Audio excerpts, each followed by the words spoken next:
He shared his lunch with a stray dog and was humiliated in front of everyone. But when the animal returned the next day, something unbelievable happened. Matteo had never been the kind of person who drew much attention. At 22, he lived in a cramped room above an old bakery on the outskirts of town, waking before dawn each morning to sweep flour from the floors and scrub the counters in exchange for discounted rent. Life was straightforward, if not always easy. He kept to himself, a quiet observer in a world that seldom paid him notice. Yet one chilly October evening, something happened that would thrust him into the center of a story he never asked to be part of. It was a night when the wind slashed at the bare trees, scattering leaves across the sidewalk, and shops along the narrow street pulled their shutters early. A hush seemed to blanket the neighborhood, as if warning everyone to stay indoors. Matteo had finished his shift at the bakery and carefully tucked his day's wages into the pocket of his worn-out jacket. He had just enough money to buy himself a simple dinner, a small package of noodles, maybe a piece of bread if there were leftovers from the bakery, and a bit of cheese if he was feeling indulgent. The cold gnawed at his bones as he quickened his steps, trying to outrun the winter chill that arrived a month earlier than usual. At the far end of the street, beneath a flickering lamp, he saw something move among the piles of yellowed leaves. A dog, a stray by the look of its matted fur, poked its muzzle into an overturned garbage can, sniffing for scraps. The dog's ribs pressed against its skin, telling Matteo it hadn't eaten properly in days. Most pedestrians hurried past, ignoring or shooing the animal away. Some muttered that stray dogs were a menace. But Matteo slowed. A pang of empathy stirred in his chest as he recalled a memory from his childhood, a time when he too had felt abandoned and hungry. Memories of nights when he rummaged for something to eat in the quiet corners of his aunt's kitchen flashed through his mind. Without hesitation, he knelt beside the dog. The brown mutt lifted its head, ears low, wary, but not aggressive. Mud clung to its paws, and dried leaves were caught in its unkempt coat. Matteo removed the small plastic container holding his dinner, a modest meal of rice and beans he had bargained for at the bakery. Despite being starving himself, he opened the lid and pushed it gently toward the dog. "Eat," he whispered, his voice trembling in the cold. The dog sniffed at the offering, then began to devour the food in desperate gulps. A passerby, a middle-aged man in a worn suit, slowed down just long enough to cast Matteo a scornful smirk. "What a waste," the man scoffed. "You can barely feed yourself, and here you are giving your meal to that filthy mutt." Others nearby laughed or shook their heads. To them, Matteo's gesture was foolish, the act of someone too naive to see how the world really worked.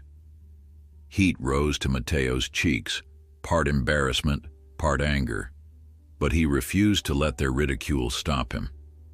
He continued to watch the dog eat, feeling an odd sense of calm settle over him. The scornful voices faded into the background. At least for once, he knew he was doing the right thing. When the dog finished, it licked the empty container clean and then looked up at Matteo with soft eyes. For the briefest moment, man and dog regarded each other in the dim glow of the failing street lamp. Then, as if reluctant to overstay its welcome, the stray padded away into the darkness. Matteo felt a surprising sense of loss as he watched its thin form disappear. He sighed, picking up the plastic container and tossing it in the nearby trash bin, ignoring how his own stomach rumbled. The mocking words from the passers-by clung to him, stinging more than he wanted to admit, but a stubborn sense of resolve told him he'd done right by the dog. Sometimes a small kindness was worth the cost, whether others saw it that way or not. That night he climbed the creaking wooden stairs to his attic room, ignoring the hunger pangs in his belly. Through a narrow window, Moonlight fell on his rickety table, illuminating scattered notes he'd scribbled months ago about potential new jobs, side gigs, and any opportunity to better his life. None of them had panned out. Yet in the silence of that cramped space, he thought again of the dog. What if it came back tomorrow, hungrier than ever? He couldn't adopt it. He had no means to support himself, let alone an animal. But perhaps he could find some leftover scraps from the bakery. That thought alone made him feel slightly better. When he finally dozed off, his empty stomach forgotten, his dreams were filled with soft brown eyes and a hopeful wag of a tail. Morning arrived with a burst of clanging pans from below. The bakery's head chef had started work extra early, slamming drawers in a search for piping bags. Mateo hurriedly pulled on his jacket, anxious not to anger his boss by being late. He rubbed the sleep from his eyes and trudged downstairs. His routine never changed. He'd unlock the bakery's doors, sweep the floors before customers trickled in, and arrange pastries behind the glass display. The smell of fresh bread usually made his mouth water, but this time he felt a pang of guilt too, remembering the dog's famished look. Just as he reached for a cloth to wipe down the counter, the bakery owner, Mr. Saito, cleared his throat. "You've got a visitor," he said in a tone that suggested he wasn't quite sure what to make of it. Mateo glanced toward the entrance. At first, he saw only the usual early risers peering through the glass, waiting to grab their breakfast. Then he spotted a brown shape curled beside the bakery's door, the stray from last night. Its muzzle was pressed to the window, nose sniffing the buttery scents within. Mateo's chest tightened. "It's just a stray dog, sir," he began cautiously. "I can shoo it away if you'd like." Mr. Saito folded his arms. "Actually, a few customers commented about it. They thought the dog might be sick or maybe dangerous, but it doesn't seem aggressive at all." Before Mateo could respond, a woman in a tailored coat entered, spotting the dog outside. "Disgusting," she muttered loud enough for him to hear. "You should call animal control before it attacks someone." Mateo bit back a retort, stepping outside with a slice of leftover bread hidden in his apron. The dog stood up, tail wagging timidly. There was a raw patch of skin near its shoulder, possibly from an old wound. Its tail had a noticeable kink in the middle, likely the result of past mistreatment. Hunched against the cold, Mateo tore off bits of bread and offered them in the palm of his hand. The dog devoured the pieces, then inched closer, as if remembering his kindness from the night before. "You again?" teased a voice from across the sidewalk. The same man from last night was there, sipping a takeaway coffee. "You're still at it? Listen to that woman. Better call animal control. Or better yet, stop feeding it so it goes away on its own." Mateo ignored the taunt and ruffled the dog's ears gently. The man let out a huff, shook his head with a disbelieving grin, and continued on his way. Inside the bakery, Mr. Saito watched the whole exchange from behind the counter, his face unreadable. When the morning rush finally eased, Mr. Saito approached Mateo while he loaded trays into the industrial washer. "I don't like to see animals suffer," Mr. Saito said quietly. "If you can find a safe place for that dog and keep it from scaring my customers, I'll let you feed it scraps from time to time." Relief sparked in Mateo's chest. "Thank you, sir. I'll clean up after it too, make sure it doesn't bother anyone." Mr. Saito simply nodded, turning his attention to an order slip pinned to the board.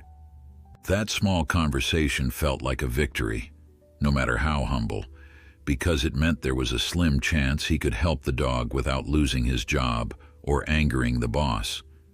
But the day's surprises weren't over. Just before noon, a man wearing a spotless suit and shining shoes appeared at the bakery's front window. His silver wristwatch glinted beneath the fluorescent lights as he pointed outside, seemingly explaining something to a shorter man wearing a lanyard and official badge. Mateo recognized the badge from the city's local news segments. It belonged to the municipal building inspectors or someone from the local council. "What's going on?" Mateo whispered to himself. He hurried to the entrance just in time to hear the man's polished voice carrying across the threshold. "Yes," the suited man was saying. "That's the one. That's the business employing a dog feeder who's causing unsanitary conditions. We've received complaints about a stray lingering here. Animals and food sales, big liability. You should shut this place down for inspection." Mateo felt his heart thunder in his ears. The inspector peered at the dog, which was napping beside the building, oblivious to the drama unfolding. Then the official turned to look at the bakery interior. Uncertainty flickered over his face. Shut the place down? Could it really come to that? All because he shared a bit of food with a hungry animal? Guilt and fear churned in Mateo's stomach. He pictured Mr. Saito losing business, pictured the staff laid off. He pictured himself once again on the streets, jobless, and all because he'd tried to help a stray dog. He bit his lip, thinking of how easily the suits with power and influence could disrupt so many lives. No, he decided, he wouldn't let them do it. Not without a fight. But how could he stand up to them when he could barely stand up for himself? Anxiety twisted his thoughts, yet a quiet resolve took root as well. He stepped outside to meet them, not yet sure what he would say or do. The inspector raised an eyebrow, glancing at Mateo's flour-dusted apron. The stray dog lifted its head, blinking lazily in the winter sunlight, and the man in the suit curled his lip in distaste. But before Mateo could utter a word, something astonishing happened. Something that would change the entire course of his life, beginning that very moment. A gust of wind rattled the aluminum siding of the bakery as Mateo stepped forward, heart pounding. The inspector and the suited stranger spun around, both startled by his sudden appearance. For a moment, no one spoke. The only sound, the faint scrape of leaves along the sidewalk and the distant hum of traffic. Then the suited man, tall, lean, and sporting a finely trimmed mustache, narrowed his eyes. "You work here?" he asked, voice clipped. "Are you the one feeding that stray dog?" Mateo inhaled slowly, summoning courage. "Yes, I did give him some of my food." He felt the weight of their scrutiny and was acutely aware of how rumpled his jacket looked compared to the man's immaculate suit. "But I clean up after him too. I've never once let him cause trouble." The inspector, who had been squinting at the bakery's interior through the glass, cleared his throat. "We have to ensure hygiene standards," he intoned, not unkindly. "If the presence of a stray dog poses a health risk—" "That dog," the suited man interjected, "has been wandering these streets for weeks. People have complained. How can customers buy bread, knowing some flea-ridden animal is always lurking around?" His gaze swept the bakery's display of pastries. "This place should be shut down until the health department can guarantee its cleanliness." Mateo's mind spun with a dozen frantic arguments. He pictured Mr. Saito's kind but strict face and all the employees who depended on daily wages. All he wanted was to help a starving dog, not plunge the bakery into legal trouble. Before fear could paralyze him, the dog itself gave a small bark from behind as though sensing the tension. The inspector turned. The stray stood not 3 feet away, tail lowered but not tucked under, eyes locked on Mateo. Without warning, the dog limped closer and pressed its muzzle gently against Mateo's leg. A hush fell over the group. Mateo crouched, gingerly stroking the dog's ragged fur. "He means no harm," he said, voice steady. "He's just hungry." The inspector's stern expression softened a fraction, as if the quiet trust the dog showed Mateo was changing his perspective. He cleared his throat again. "There might be a way to file a temporary permit or arrange for an adoption, something that keeps the dog off the street. I'm not here to ruin anyone's business, but..." "You're not being strict enough," the suited man interrupted. "Look, if you won't take action, I'll make sure a formal complaint is filed. The city can't ignore a stack of official reports. It's simple. Either you remove that dog and shut this place down until it's inspected, or I'll report you both." The dog let out a small, anxious whine. Mateo felt the urge to stand and argue back, but the man's polished shoes and commanding tone exuded power, the kind wielded by those who know the system favors them. The inspector glanced at Mateo apologetically, then at Mr. Saito, who hovered by the bakery door. Suddenly, Mr. Saito stepped forward. "This young man's only been kind," he said. The older man's voice carried quiet authority. "If there's a rule that says you can't feed a stray, then that rule needs changing. He's done nothing wrong but show compassion." The suited man rolled his eyes. "Compassion doesn't pay the bills if your bakery gets shut down, sir." "Nor does cruelty," Mr. Saito shot back. Despite his smaller stature, he drew himself up defiantly. "What kind of business are we running if we can't do something decent for a hungry creature outside our door?" For a split second, the suited man looked almost amused at Mr. Saito's daring. Then, in a smooth gesture, he reached into his breast pocket and extracted a business card. He offered it to the inspector, who studied it and raised his eyebrows. No one else could see the print, but the expression on the inspector's face suggested the man was someone of influence, maybe a local landlord or a wealthy investor, someone who could pressure the city's officials without breaking a sweat. Mateo's stomach churned. He stood, the dog still leaning against his leg. So many times in his life, he had felt powerless exactly like this, overshadowed by people who sneered at his meager means. Yet something about the weight of the dog against him made him braver than before. He opened his mouth, determined to speak up. "Look," he started, voice trembling yet sincere. "I'm sorry if this caused any inconvenience, but I won't let this dog starve, no matter what you threaten." The inspector's head snapped around as if surprised that Mateo had found his voice. "If helping him means you'll shut us down, then I don't have the money for a fine, but I'll do whatever it takes to keep the bakery safe. I'll clean every inch myself. But don't punish Mr. Saito for something that's my doing." Silence stretched taut. Behind them, a line of customers gathered at a distance, curious but unsure if they should intervene. The suited man shook his head in a gesture of mocking pity. "You're a fool," he declared.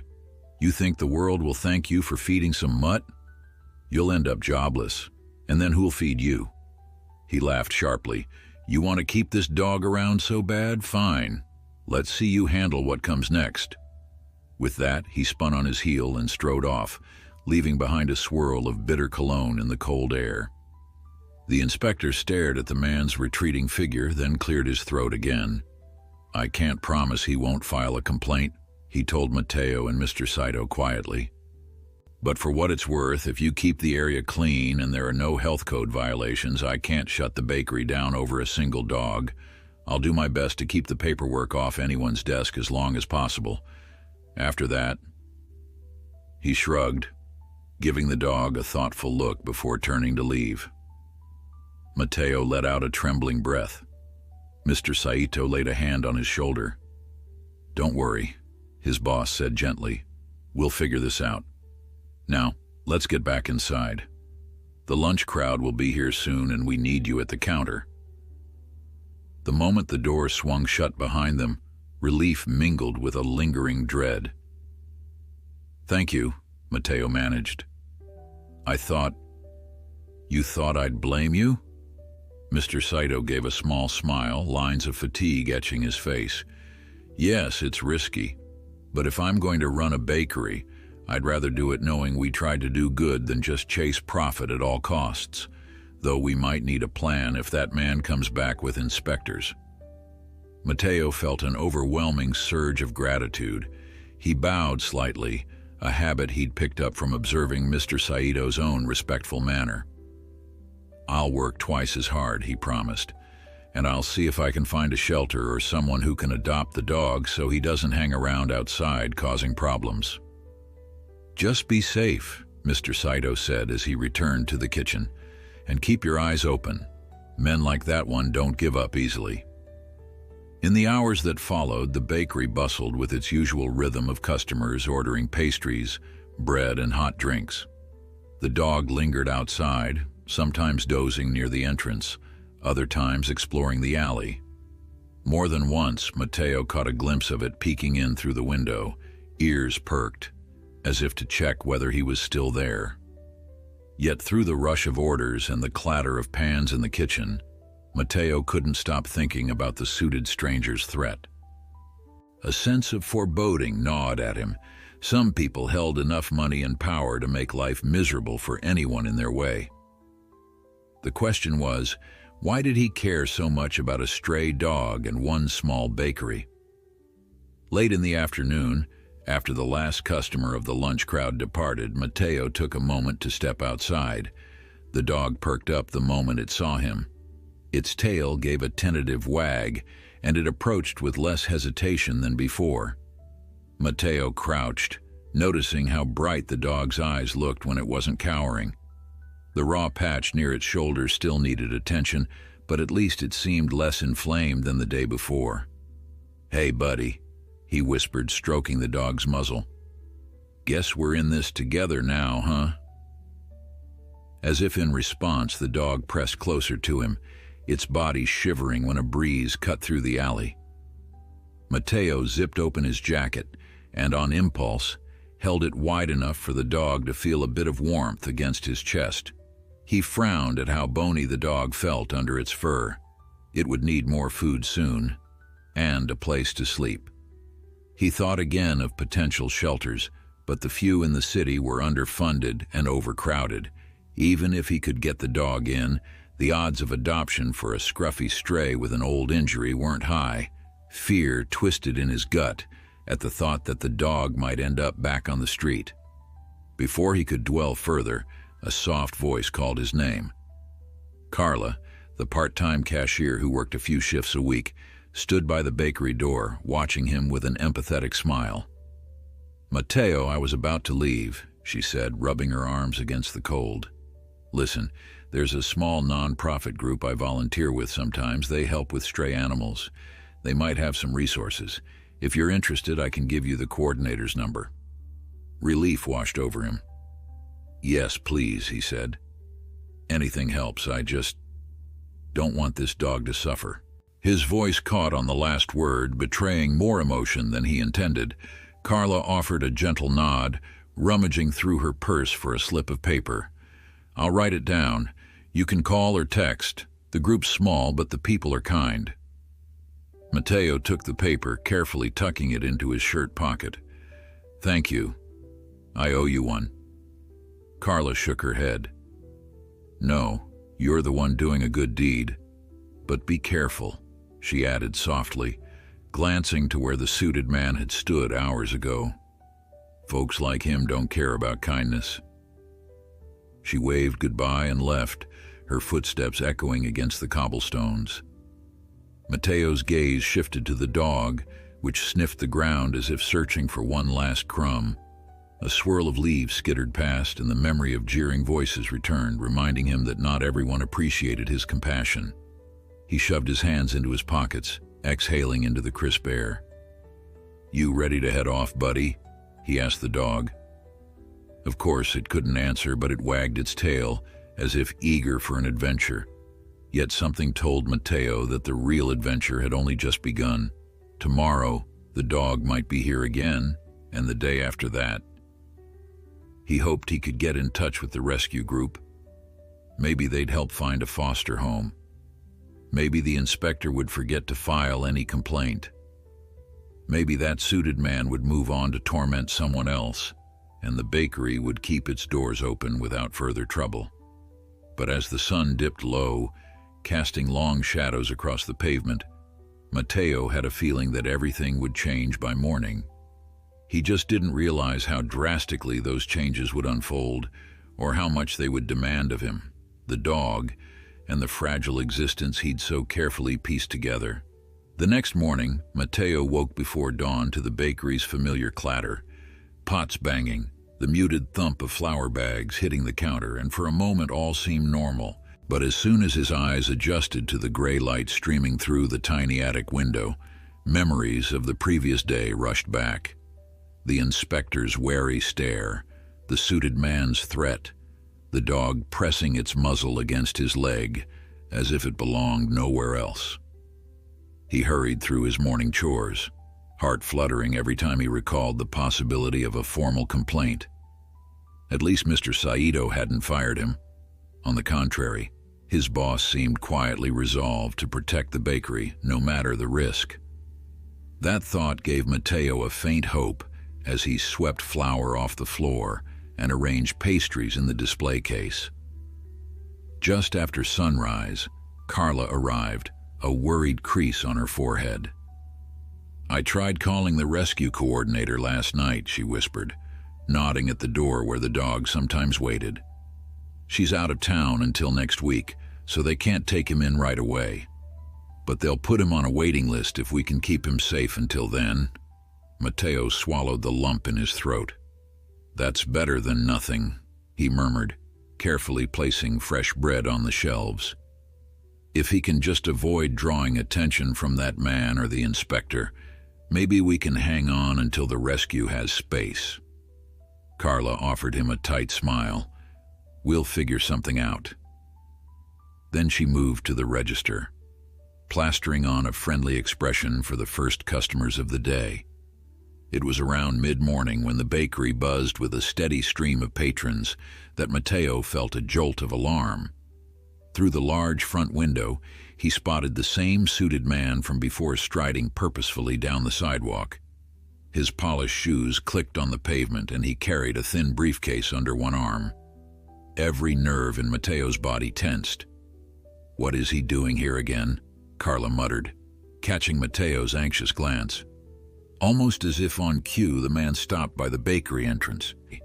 This time, however, the stray dog was nowhere in sight, likely off wandering the adjacent streets or dozing in the alley. The man peered in, scanning the inside of the shop. Slowly, he pushed open the door.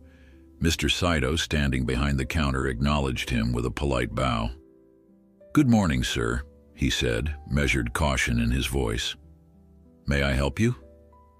"Yes," the man replied smoothly, looking around as though appraising the premises for flaws. "I'd like a coffee and a pastry, if that's not too much trouble." His eyes flickered toward Matteo, who did his best to appear focused on cleaning a glass display. "Of course," Mr. Saito said, gesturing for Carla to ring him up. "Any preference?" The man paused, then shrugged. "Surprise me." He slid a crisp bill across the counter. Carla offered him change and handed over a pastry bag. The tension in the air was palpable. After receiving his purchase, the man stepped back, regarding the bakery interior with casual interest. Matteo couldn't help wondering if the man's presence was another veiled threat. Would he find some minor infraction and blow it out of proportion? But the man simply sipped his coffee, brows knitted as if tasting something unexpected. Then he turned to Mr. Saito. "I've heard your goods are top-notch," he said, voice carrying a cool neutrality. "Nice place you've got." Mr. Saito bowed slightly. "We do our best. Everything is made fresh." A beat of silence passed. Carla and Matteo exchanged nervous glances. Then the man's gaze settled on Matteo. "So," he said calmly, "where's your little friend? The one you insisted on feeding?" Matteo's throat went dry. "He's probably out roaming," he managed. "He doesn't stay in one place for long. Is that right?" The man pursed his lips, as if considering a puzzle. For an agonizing moment, no one spoke.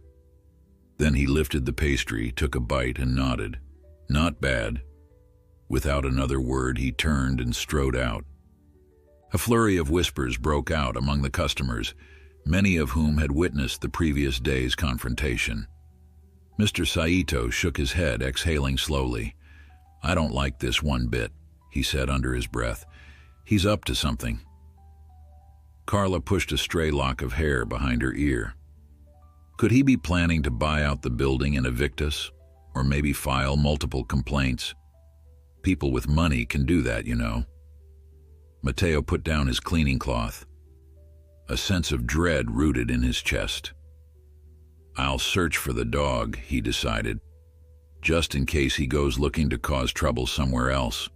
With the rescue coordinator gone, it's on us to keep him safe. It was a bold move, leaving mid-shift, but Mr. Saito gave a terse nod. Go. I can handle the shop for a bit, but be careful and come back quickly. Matteo slipped off his apron and walked out into the crisp morning air. He circled the block, peering down each alley, calling softly. A city bus rumbled past and a few pedestrians cast him curious glances. After nearly 15 minutes, he found the dog lying in a patch of sunlight behind a shuttered hardware store, muzzle resting on its paws. Hey, buddy, Matteo said gently. The dog lifted its head, ears twitching at the sound of his voice. You really know how to hide. The dog stood, giving a quick shake that sent dust motes dancing in the sunlight. It ambled over, bumping its head against Matteo's leg. He noticed fresh scrapes on the dog's side, likely from squeezing through a narrow gap or climbing over debris. The old wound on its shoulder appeared a bit less raw, though. Matteo knelt. That man from yesterday, he's back. He couldn't help the absurdity of talking to a dog about such concerns, but the act soothed him. We got to keep you out of his sight. As if in response, the dog licked his hand. Matteo patted its head, mind churning. Bringing the dog back to the bakery was risky, but leaving it here was riskier still if the suited man was roaming the streets. Another idea struck him. The second floor above the bakery was mostly used for storage. Maybe if he could convince Mr. Saito, they could hide the dog there temporarily until the rescue group could step in. Yes, he thought, rising to his feet.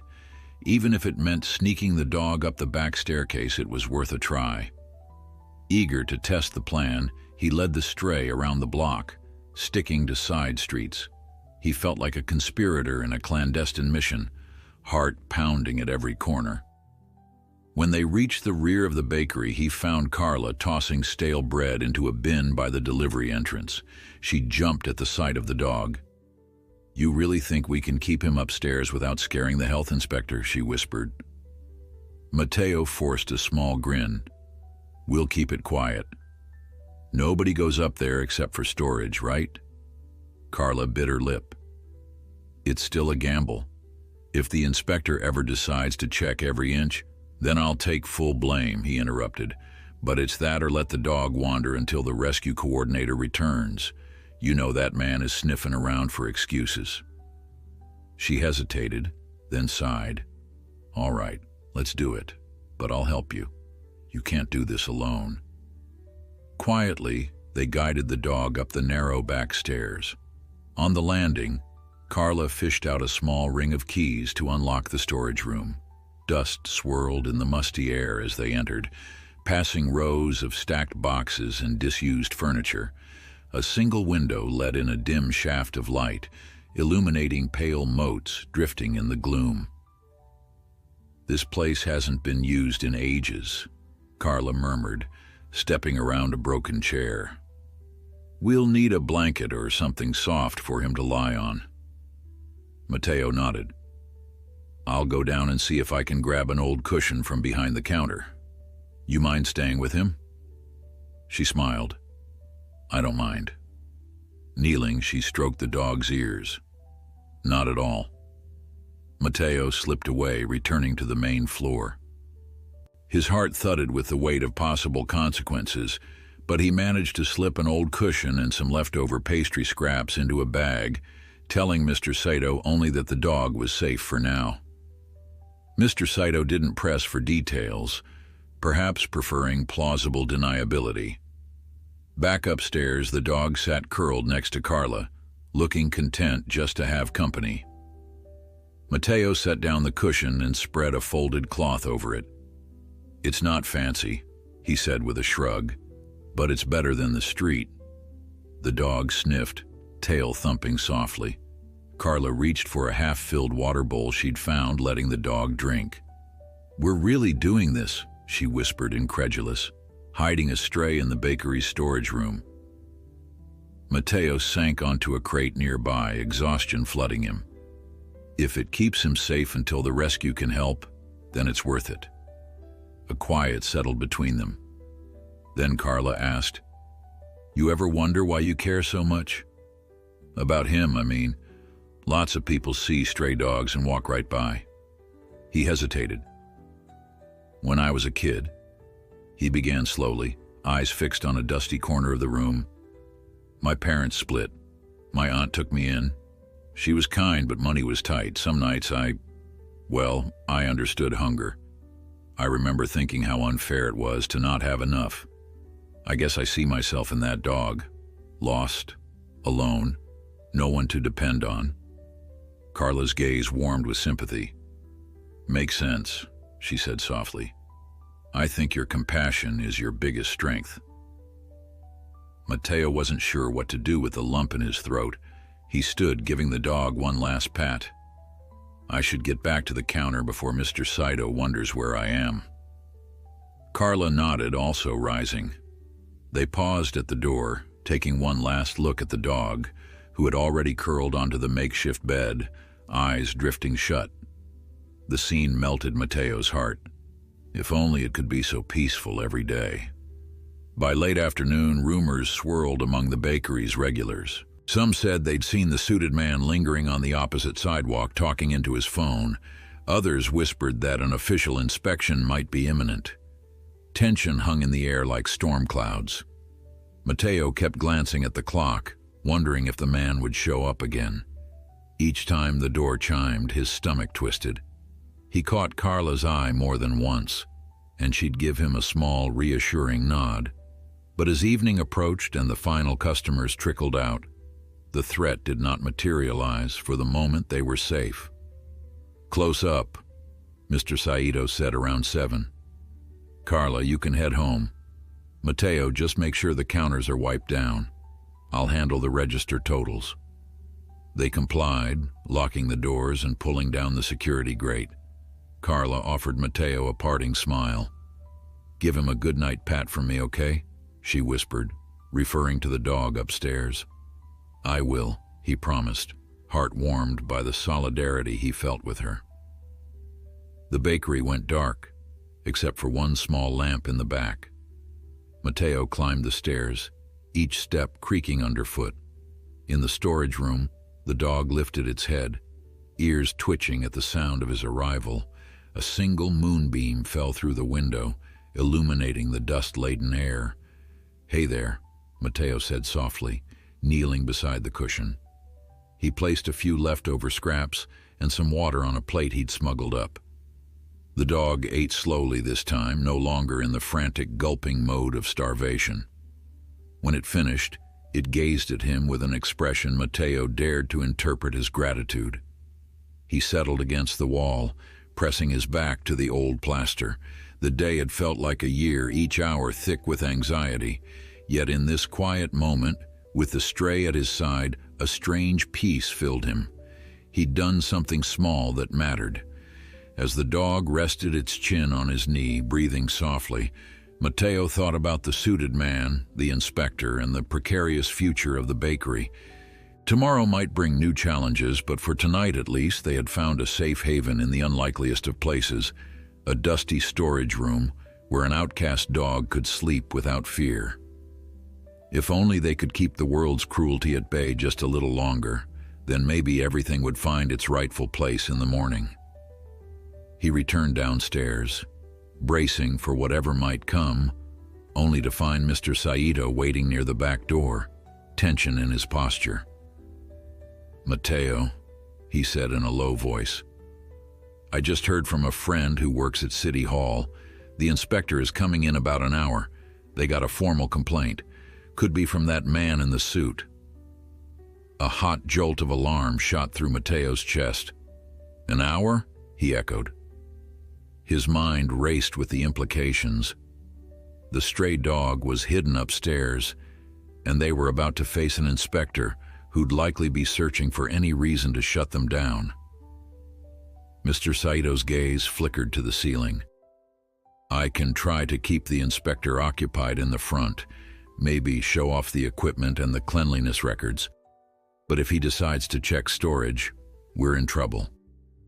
Matteo fought down a surge of panic. I'll figure something out. Maybe I can take the dog out back before the inspector arrives. Mr. Saito grimaced. But if that man is watching, he might see you leading a stray away. I'm sorry, but we need to handle this delicately. The bakery is my livelihood, and yours too. I know, Matteo murmured. I'll be careful. He hurried to find Carla, who was in the middle of pouring a latte for a customer. The moment she saw his expression, she passed the cup to Mr. Saito and slipped out from behind the counter. In hushed tones, Matteo repeated what he'd learned. Her cheeks paled. 1 hour isn't much time. We can't just hide him in the storage room and pray no one looks there. Matteo raked a hand through his hair. Then I'll take him somewhere else. Maybe I can walk him far away for the afternoon. I'll tell Mr. Saito I have an errand, anything to keep the dog out of sight until the inspection ends. Carla bit her lip. It's risky, but might be our best bet. Do you have a leash? He shook his head. I'll improvise. Rope, maybe. He glanced around, eyes landing on an old package of twine used to tie up cake boxes. It wasn't ideal, but it would do for a short walk. Within minutes, he was upstairs again, heart pounding so loudly he thought the dog might hear it. The animal wagged its tail, standing up when he entered. Matteo found a length of sturdy twine and fashioned a loose loop around the dog's neck, leaving enough slack so it wouldn't choke. Sorry, he murmured. We've got to move fast. He peeked into the hallway and saw no sign of other employees. Carefully, he led the dog down the back staircase and into the alley behind the bakery. The day was brisk, the sky overcast. He silently prayed no one would spot them, especially not the suited man who seemed eager to cause trouble, but the alley was empty. Matteo exhaled shakily, glancing at his watch. Less than 50 minutes until the inspector arrived, maybe less if they came early. He urged the dog along, winding through side streets. The dog padded obediently beside him, occasionally pausing to sniff. Every so often they passed pedestrians, but most barely glanced at the odd pair. Matteo had no fixed destination, only a growing sense that he had to put distance between himself and the bakery. He pictured the inspector arriving, rummaging through the entire building, leaving again without any reason to cite a violation. Then he could safely return, but where to wait in the meantime? A small park lay a few blocks away, bounded by an iron fence. Matteo recalled a modest wooded area near the back of that park, where a few benches stood beneath tall sycamore trees. Not many people went there on weekdays, especially in the cold. Perfect for laying low, he decided. By the time they reached the park, the dog's limp was more noticeable, likely the old shoulder injury flaring up again. Matteo patted its side. Hang in there, buddy, he whispered. They entered through a side gate and followed a winding path to the quieter section. Sure enough, they found an empty bench near a cluster of leafless shrubs. Matteo sat, letting the dog rest. His pulse still hammered from the rushed escape. He checked his phone. The inspection must have started by now. His biggest worry was that the inspector might ask where he was, but there wasn't much he could do about that. He had to trust Mr. Saito to handle the questions. A gust of wind made him shiver.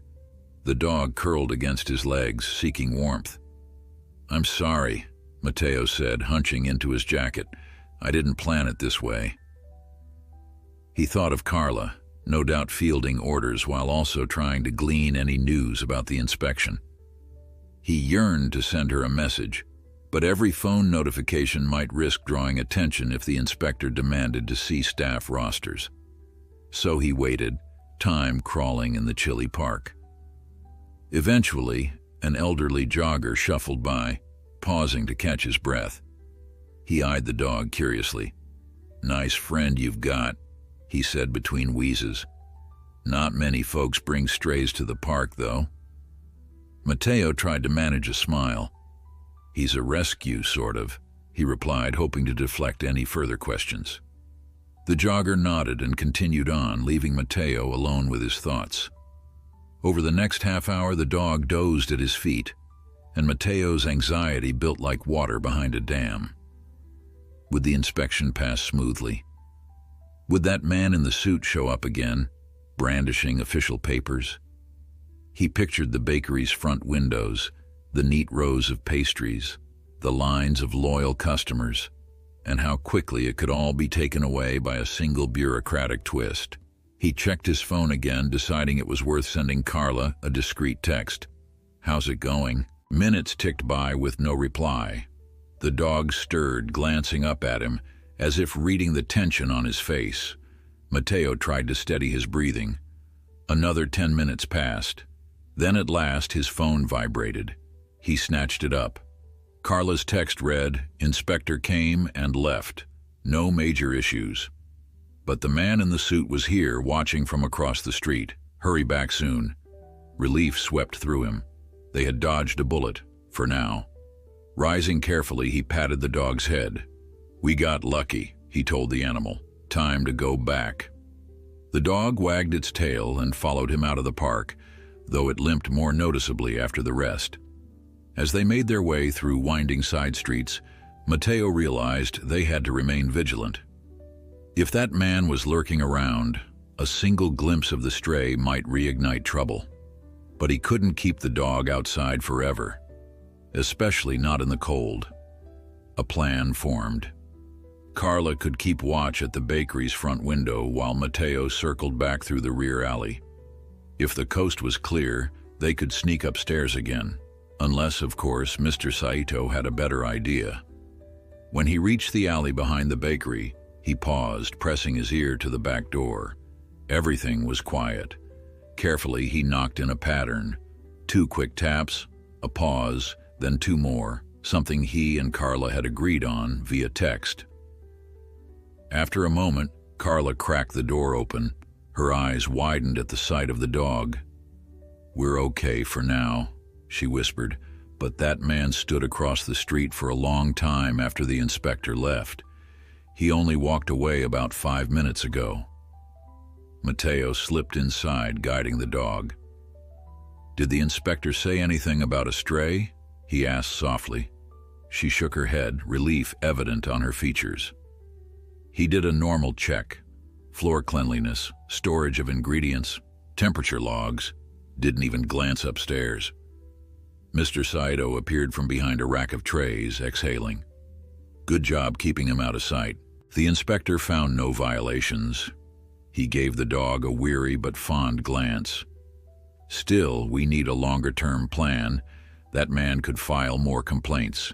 This can't go on indefinitely." Mateo's shoulders slumped as he realized the truth. "I know. Carla, did the rescue coordinator say anything else?" She sighed. "She'll be back next week.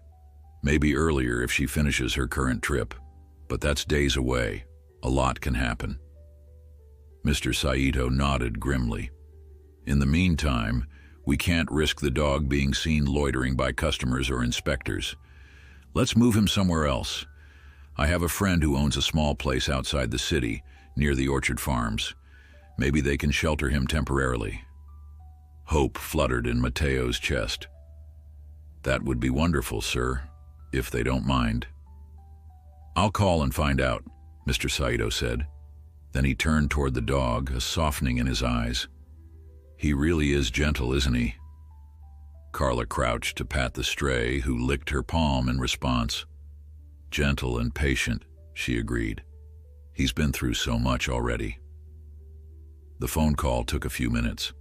While Mr. Saito made arrangements, Mateo and Carla guided the dog upstairs again to wait. They left it with fresh water and a few morsels of leftover bread. The dog curled up without protest, as though used to being hidden away. Each time Mateo looked at it, he felt a twist of both gratitude and sadness. Gratitude that they could protect it. Sadness that he couldn't simply take it home like a normal pet owner might. Finally, Mr. Saito arrived with news. "My friend can take him for a while. He's got a fenced-in yard and a barn. There are other rescue animals, so it won't be lonely. He said he'll come by tomorrow morning to pick the dog up. In the meantime, we just need to get through one more day without any drama." Mateo exhaled, relief washing over him. "Thank you," he said fervently. "You've done more than anyone could expect." Mr. Saito waved it off. "Let's just hope we can keep trouble away. Now let's get back to work before customers notice we've been gone so long." For the rest of the day, Mateo moved through his tasks with renewed energy. He served pastries, tidied shelves, and helped Carla restock ingredients. Still, worry gnawed at him whenever he thought of that suited man. He dreaded seeing that smug face appear at the window again. But evening fell without incident. No inspectors, no more hostile stares. Mr. Saito closed the bakery right on schedule, and the employees drifted out into the chilly air. Carla stayed behind an extra minute to help Mateo gather supplies for the dog. An old blanket, a few plastic bowls, and some scraps to keep it comfortable overnight. Quietly, they climbed upstairs one last time. The dog stood, tail softly wagging. They spread the blanket on the floor and refilled its water. "One more night," Mateo whispered to the stray, crouching to meet its gaze. "Tomorrow you'll go someplace safe." Carla knelt beside him, stroking the dog's back. "I hope this orchard friend has a warm spot in the barn," she murmured. Then she glanced at Mateo with a half smile. "You'll miss him, won't you?" He nodded, throat tight. "I will," he admitted. "Even though we barely know each other, it feels like we've been through a lot together." They lingered a moment, neither wanting to leave. The dog nuzzled their hands as though sensing the impending goodbye. Finally, Carla rose, hugging herself to keep warm. "We should go. Mr. Saito locked up already. He'll be waiting." Mateo nodded. Before he left, he gave the dog one more gentle pat. "Stay quiet, buddy. Tomorrow everything changes." When he and Carla stepped outside into the cold night, they found Mr. Saito waiting by the back entrance. "All set?" he asked softly. "As ready as we'll ever be," Mateo replied, trying to sound confident. Carla offered him a quick hug. "I'll see you both in the morning." She turned and hurried down the street, hands shoved in her coat pockets. Mateo trudged upstairs to his own small attic room, which felt emptier than usual. He thought of the dog lying just below him, separated only by a wooden floor and dusty beams. Strange how, in just a few days, that scruffy stray had become so important. He settled on his cot, the night silence pressing in. Tomorrow, the orchard caretaker would come. If all went well, the dog would be safe, and the bakery's troubles might subside. Yet something gnawed at the back of his mind, a whisper of doubt that the man in the suit wouldn't give up so easily. Still, as exhaustion overtook him, he forced himself to cling to hope. The dog would be out of harm's way soon, and maybe that alone would be enough to keep them all safe. He closed his eyes, letting the hum of the city lull him to sleep, unaware of the complications that would surface at dawn, and the way fate sometimes rearranged even the best-laid plans. Morning arrived with an eerie hush, as though the city held its breath. Mateo awoke before his alarm, heart pounding with anticipation. Today was the day Mr. Saito's friend would come to escort the dog to the orchard, a safe haven, at least for a time. He dressed in a hurry, hands trembling with the realization that every moment counted. Downstairs, he found Mr. Saito unlocking the bakery. Carla stood nearby, hugging her coat tight. Both looked tense, their expressions sharpening when they spotted Matteo on the steps. "Good," Mr. Saito said quietly. "You're up. My friend is due around 9. He'll park out back." Carla offered a wan smile. "We'll keep watch for that man, just in case." She rubbed her arms, trying to ward off the morning chill. "I barely slept. Thought any minute he'd show up again." Matteo nodded, forcing a semblance of calm.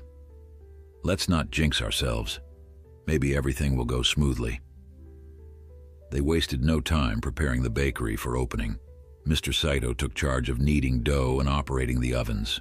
Carla managed the cash register while Matteo restocked shelves and tried to act normal, though his heart lurched every time a customer approached the counter, fearing it might be the suited man.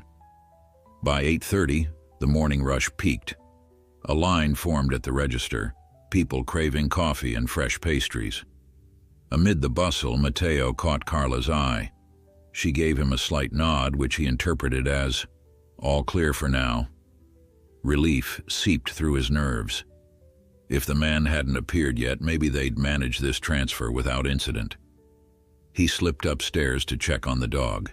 Soft whines reached him the moment he opened the storage room door, and the dog hurried forward, tail swirling in excitement. Matteo knelt to stroke its ears, amazed at how quickly it had learned to greet him with trust. The blanket lay rumpled in a corner where it must have slept. Its water bowl was nearly empty.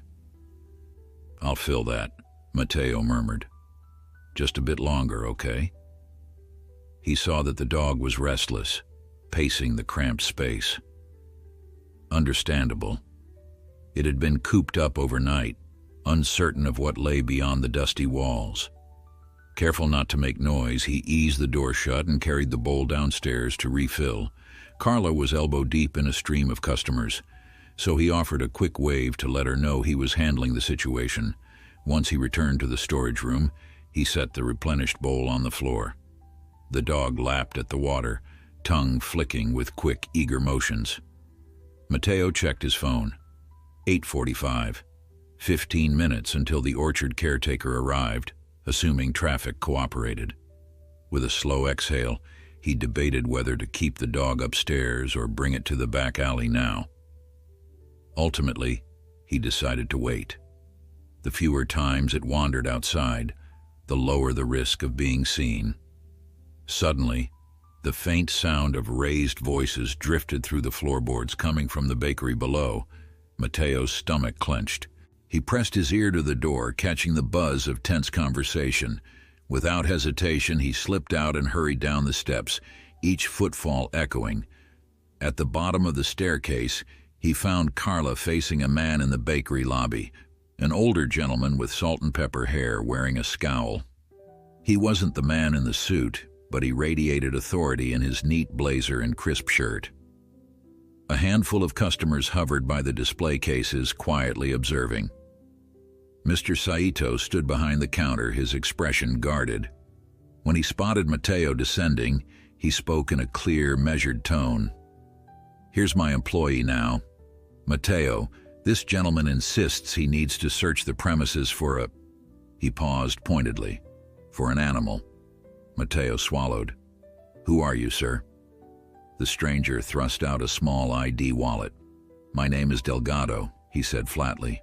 "Animal control officer. I've received a complaint about a stray dog being kept here in unsanitary conditions." Matteo's legs went weak. The dog was literally upstairs, waiting. Even the notion of an official from animal control was terrifying. There's no dog here," he stammered, hoping Delgado wouldn't push further.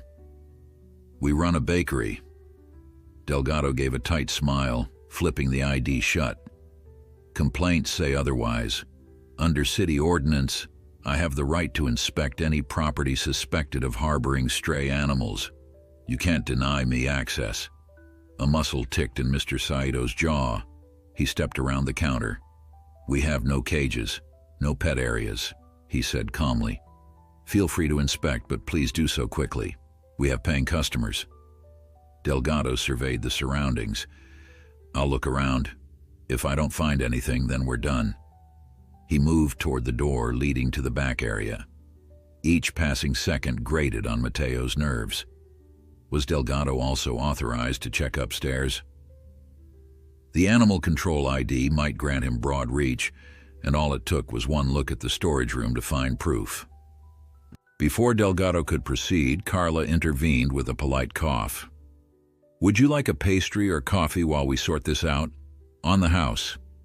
She turned to Mr. Saito with an exaggerated look of hospitality, clearly hoping to distract the officer. Delgado blinked as Carla extended a tray of samples. The man hesitated, and for an instant, Mateo thought he might accept the diversion. But Delgado shook his head. "No, thank you, miss. I'm on duty." He angled toward the back hallway. Mateo's heart hammered. He found himself stepping forward, voice emerging in a rush. "Wait. There's nothing back there but a small storeroom for supplies and a personal break area. We keep flour and packaging. It's cramped, dusty. Really nothing interesting." Delgado frowned. All the more reason to check.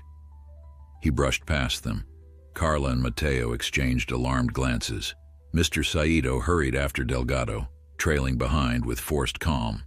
Cursing under his breath, Mateo realized that if Delgado inspected thoroughly, he'd head upstairs next. The dog was cornered. They had no time to move it.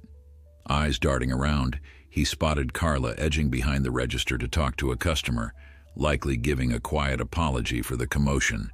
The entire plan was unraveling. The orchard caretaker was due soon, but even if he arrived this very second, how could they slip the dog out without Delgado noticing? In desperation, Mateo followed the officer and Mr. Saito into the back hallway. Delgado was peering into a small office crammed with filing cabinets. "No sign of an animal here," he muttered. Then he noticed a narrow door at the far end leading upstairs. "What's in there?" The tension grew so thick it nearly strangled Mateo. Mr. Saito cleared his throat. "Just an old storage area, hardly used. Broken furniture, empty boxes. But you can look if you want." Delgado's eyes flicked to Mr. Saito, then Mateo, suspicion etched on his features. Wordlessly, he reached for the doorknob. Mateo's heart thundered. One twist of that knob and the entire ruse would collapse. He tensed, half thinking he might physically block Delgado or conjure some last-second ruse. Suddenly, a voice boomed from the main bakery floor. "Mr. Delgado!" It was Carla, sounding urgent. "A phone call for you. Someone from your office said it's about a dog bite case. They insisted you speak with them immediately." Delgado's hand froze on the doorknob. He turned, annoyance crossing his face. "A phone call? Did they mention specifics?" Carla appeared in the hallway, phone in hand. "Said it was an emergency, some corner of the city. They need you to respond about a large stray. The line's still open at the front desk." Something in Carla's wide-eyed expression and the tremor in her voice suggested sincerity. Delgado set his jaw. He stepped away from the door. "This'll only take a moment." He brushed past them again, heading toward the counter. The moment he disappeared around the corner, Mr. Saito let out a soft exhale. "Nice save," he whispered to Carla. "But now what?" Carla's hand shook slightly. "I can only stall him on a fake call for so long. Maybe a minute or two. He'll want to finish his inspection." Mateo thought fast. "We need to move the dog, right now. If Delgado comes back and finds it, we're finished." Mr. Saito nodded grimly. "Go," he said. "Carla and I will distract him as long as possible." Without another word, Mateo bounded up the stairs. He pushed open the storage room door to find the dog standing, ears pricked. Perhaps it sensed the tension through the floor. "We have to go," Mateo said, voice trembling. He grabbed a length of twine, looping it around the dog's neck once more. He guided the dog into the hallway. Through the thin walls, he heard Carla's voice in the distance, growing increasingly frantic as she pretended to talk to Delgado's office, spouting directions, addresses, anything to keep him engaged. Time was short. They descended the stairs, each step agonizingly slow to avoid making noise. With every creak of wood, Mateo felt sure Delgado would reappear. At the bottom, they paused. The hallway leading to the alley was barely 20 feet away, but Delgado and Carla stood not far beyond, silhouettes on the bakery floor. Mateo crouched, pressing himself against the wall, keeping the dog close. Delgado's voice was audible. "If this call isn't urgent, I'm finishing my inspection. I won't be made a fool. Enough stalling." Carla muttered a polite apology, hastily continuing the charade. Mr. Saito chimed in, offering the officer a city map to pinpoint the location. Delgado's frustration grew audible. Seizing the chance, Mateo inched forward. The dog followed, nails clicking faintly on the tile. He prayed Delgado was too distracted to notice. At last they reached the back door. The latch squeaked. Mateo tugged it open, heart slamming in his chest. Out in the alley, a chilly gust slapped him in the face. Behind him came the faint echo of Delgado's irritated tone. Clutching the twine, Mateo closed the door as gently as he could.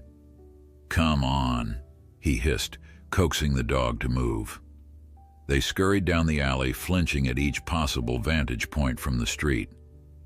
Halfway along, a plain white pickup truck rounded the corner, heading toward the bakery's rear. A wiry man in a flannel shirt sat behind the wheel. Was this the orchard caretaker? Relief spiked in Mateo's chest. He waved and the truck slowed. The driver leaned out, eyebrows raised. "I'm looking for Mr. Saito. Something about taking in a stray?" Mateo practically sagged with gratitude.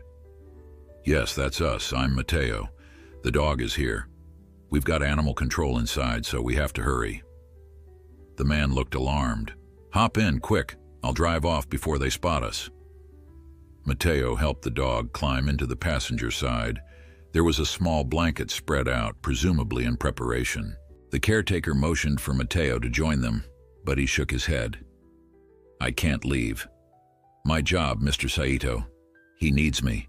Just get the dog out safely." The caretaker nodded, eyes filled with concern. "We'll take good care of him, I promise."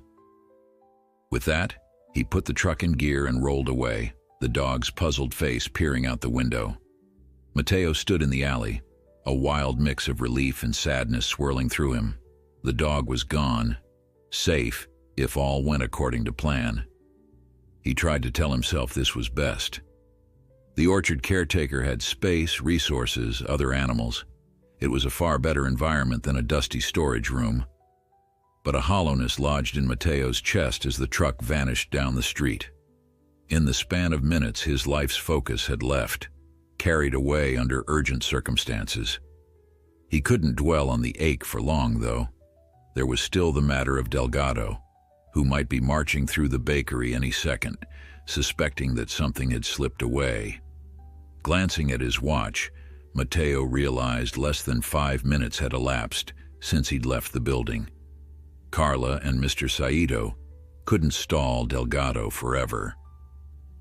Steeling himself, Mateo hurried back inside, carefully relocking the door.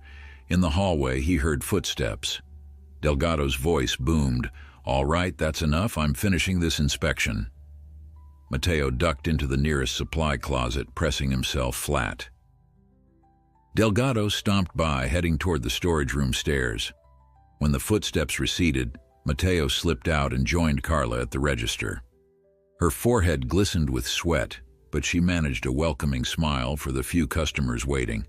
Within minutes, Delgado returned, frowning. "There's nothing up there but dusty boxes," he announced to no one in particular. His gaze flicked to Mr. Saito. "I'm still convinced something was off, but I can't prove it." He jabbed a finger at him. "If I find out a stray was hidden here, you'll face fines or worse." Mr. Saito folded his arms, eyes calm. "Then you should have checked thoroughly," he replied evenly. "Thank you for your time, Officer Delgado." With a low growl of frustration, Delgado spun on his heel and marched out, the door banging behind him. A hush settled. Carla let out a shaky exhale, leaning on the counter. Mr. Saito closed his eyes, silent relief radiating through his posture. Matteo emerged from behind the register, still trembling from the close call. "He's gone," Carla whispered, glancing at Matteo. "And the dog is safe." Mr. Saito nodded, forcing a thin smile. "Yes, we got through this. Next time, though, we might not be so lucky." Matteo breathed in, then out, trying to steady his racing heart. "There won't be a next time," he said, voice tinged with bittersweet certainty. "He's heading to the orchard now.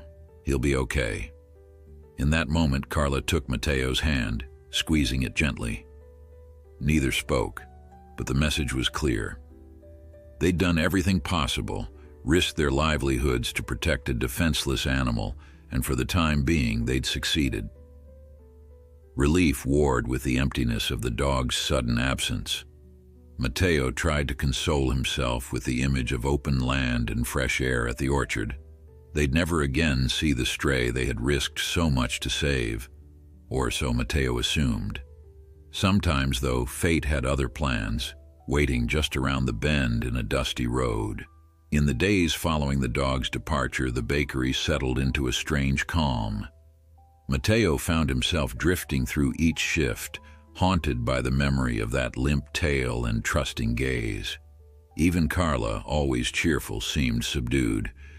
They both worried that the suited man might reappear, or that Delgado would pounce with another surprise inspection. Yet the door remained quiet, save for the usual stream of customers. When Mr. Saito spoke to his orchard friend by phone, the update came that the dog was resting well, happily exploring the farmland. The news brought Matteo a bittersweet twinge of relief. Still, a nagging sense of emptiness persisted. Early one morning, while Carla counted the cash register, she caught Matteo staring at the front window. She approached, offering a gentle smile. He confessed how much he missed the dog's presence, that protective hush that fell whenever it glanced his way. Carla nodded, admitting she felt it too. They both understood that letting him go had been safest, yet neither could shake the bond they'd formed. If not for the orchard caretaker's arrival, they'd have been found out for sure. And while they knew it was best, their hearts felt strangely hollow. Meanwhile, rumors about the suited man circulated in hushed tones among customers. Some claimed he owned multiple properties in the district, that he was itching to redevelop local businesses for upscale boutiques. Others insisted he had personal grudges against certain shopkeepers, though no one knew exactly why. Mr. Saito quietly gathered what information he could, but reliable details were scarce. Whenever a stranger in formal attire paused outside, Matteo's pulse spiked. Carla would grip his arm, both braced for confrontation. Days turned into weeks without any direct sign of him, yet the tension never fully disappeared from their minds forever. One crisp afternoon, as the bakery's lull set in after the lunch rush, Matteo's phone buzzed. It was the orchard caretaker calling with news. The dog, it seemed, had refused to settle. Despite the open spaces and gentle care, it paced and whined, staring down the driveway as though waiting for someone. It wasn't aggressive, but it barely ate, tail drooping in lonely resignation. The caretaker asked if Matteo might visit, or perhaps suggest something that could ease the dog's anxiety. Hearing this, Matteo's chest tightened. He remembered those hopeful eyes and realized their bond might run deeper than expected. That evening, he confided in Carla about the phone call. Her face lit up with concern and a trace of longing. Part of her wanted to come along just to see the stray again. Yet both agreed it was risky to be absent from the bakery, especially if trouble lurked. Mr. Saito, upon hearing the news, offered a solution. Matteo could take a single day off. Since business had stabilized and no new complaints had been filed, maybe it was safe for him to visit. The caretaker said the dog needed reassurance, and Matteo alone might be the key. Early the next morning, Matteo boarded a local bus toward the orchard. Carla wished him luck with a smile that hinted at envy. The ride took nearly an hour, carrying him away from the bustling streets and into a landscape of rolling fields. When he stepped off, the caretaker waited by a fence, waving in greeting. At the barn, Mateo found the dog curled miserably in a corner, ignoring a half-empty bowl of kibble. But the moment it sensed his presence, it leaped up, tail wagging in a frantic rhythm. The caretaker grinned. "I think he's been waiting for you." Mateo's heart twisted at the sight of the dog's joy, its muzzle pressed against his leg, soft whimpers escaping as though pouring out days of confusion. The caretaker explained that it seemed healthy otherwise, but emotionally unsettled. Over the next few hours, Mateo walked the dog around the orchard, letting it sniff rows of fruit trees. The late autumn wind rustled dry leaves, but sunshine kept the chill at bay. Gradually, the dog relaxed, even accepting treats from Mateo's hand. Each time their eyes met, a familiar warmth flared in Mateo's chest, a bond forged by adversity and compassion already. After lunch, Mateo stood near the barn's open doors, debating how to address the dog's persistent yearning. The caretaker suggested trying a more permanent adoption. Perhaps Mateo could keep it in his attic room. But fear spiked at the thought of the bakery fiasco. The suited man still loomed in their memories, and no one knew if Delgado had closed the case. Even so, an ache in Mateo's chest insisted he couldn't just walk away. When the dog gazed at him, ears perked, he felt the pull of loyalty. Could he risk his fragile security for the sake of this animal? By late afternoon, Mateo lingered near the orchard gate, torn between leaving and staying. The caretaker walked up, wiping sweat from his brow. "I can look after him a while longer," he offered, "but honestly, he's not happy without you."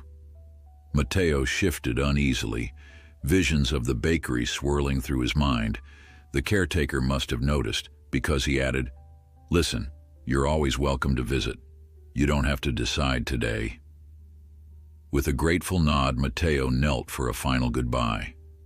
The dog nudged his cheek, tail wagging in subdued hope. "I'll be back," Mateo promised, heart still aching inside. The return trip to the bakery passed in a lingering haze of doubts.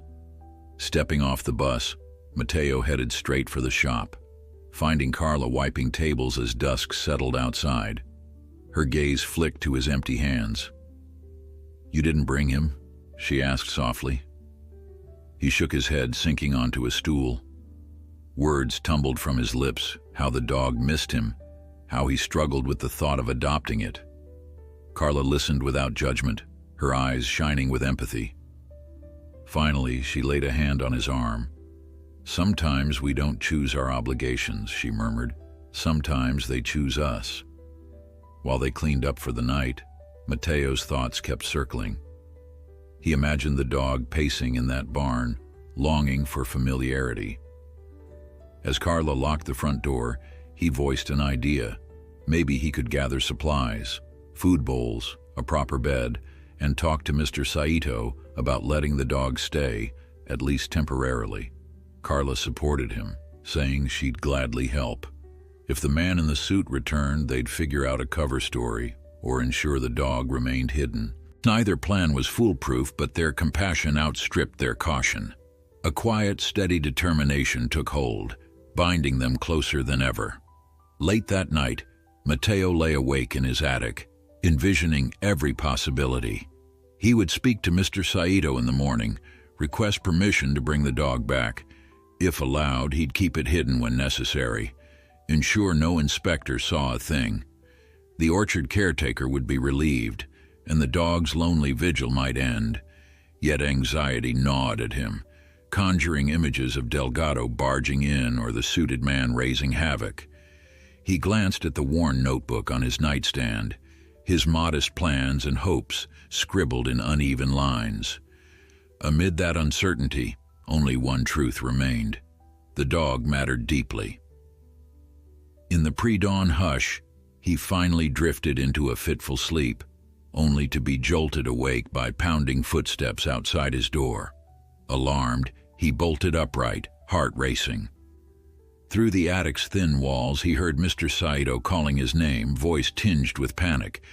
Something was wrong. Rushing downstairs, Matteo found Carla clutching the phone, tears in her eyes. The orchard caretaker had phoned in desperation. Sometime after midnight, the dog had vanished from the farm. Tracks led to the main road, but no one had seen it. Dread sliced through Matteo's thoughts. Where had the stray gone now suddenly? By the time Matteo reached the train station, the mid-morning light was already casting long shadows across the platforms. The place thrummed with activity. Vendors hawked snacks and newspapers. Passengers hurried to catch departing trains, and uniformed attendants shouted updates on delayed schedules. The noise and press of bodies felt overwhelming after the quiet worry of the orchard.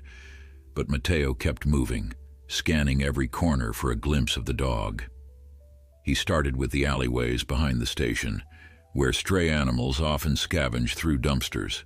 The stale odor of spilled soda and rotting food made him wrinkle his nose, yet he checked each nook diligently. Nothing. A scrawny cat darted behind a row of trash cans, but no sign of the limping brown dog he longed to find. Undeterred, he circled back to the main entrance. Inside, an echoing hall stretched under arched ceilings, the floor a glossy checkerboard of tiles. Commuters jostled past, dragging suitcases or balancing paper cups of coffee. At the far end stood a row of lockers, some plastered with outdated flyers. One poster depicted a missing cat, tacked up by a distraught owner weeks ago. It reminded Matteo of the posts Carla had made online. The difference, he thought, was that a lost cat might not wander too far. A dog with a mission, though, especially one that had been so determined, could roam for miles. He approached a desk marked with an info sign. A bored-looking clerk glanced up, only half listening as he described the stray. "Haven't heard anything about a dog," she said, flipping a pen between her fingers. "Animals aren't allowed in the station unless they're service animals, so if it's a stray, security would remove it." When Matteo asked whether security had done that lately, she shrugged. "Not that I know of, but you can check with them." Thanking her, he moved on. A few steps away, near the ticket counters, a security guard stood sipping from a polystyrene cup. Matteo mustered the courage to approach. "Excuse me," he began, trying to keep his voice steady. "Have you seen a brown, medium-sized stray dog around here? Someone said it was limping, maybe confused." The guard looked him up and down. "We chased off a dog the other night," he said. "Could have been brown, but it was dark, and it slipped out fast. I think it went toward the western exit." Hope stirred in Matteo's chest. "When was that?" he pressed. "Midnight or so, not sure." The guard waved him off. "Look, if it's your pet, put a leash on it. Otherwise, we can't have it bothering passengers." Matteo bit back the urge to explain the whole saga, knowing it would likely sound absurd. A dog who belonged to no one, but somehow felt connected to him, a threat from a suited man, an orchard caretaker's rescue. Instead, he just thanked the guard and headed toward the western exit, weaving through the crowds. He tried to picture it, the dog skulking near the trains at midnight, confused or possibly searching for him. The thought sent a pang of guilt through his stomach. Outside, the western exit spilled into a sprawling intersection flanked by discount shops, small eateries, and a neglected bus shelter. Matteo paced along the sidewalks, peering down side streets. He asked a few store owners if they'd spotted a dog, describing its limp and kind eyes. Most shook their heads. One man insisted stray dogs were common nuisances, scaring customers, but couldn't confirm if he had seen a brown one in the last day. Despair threatened to consume Matteo, but he refused to give up. He had promised Carla, and himself, that he would do everything in his power to bring the dog back safely.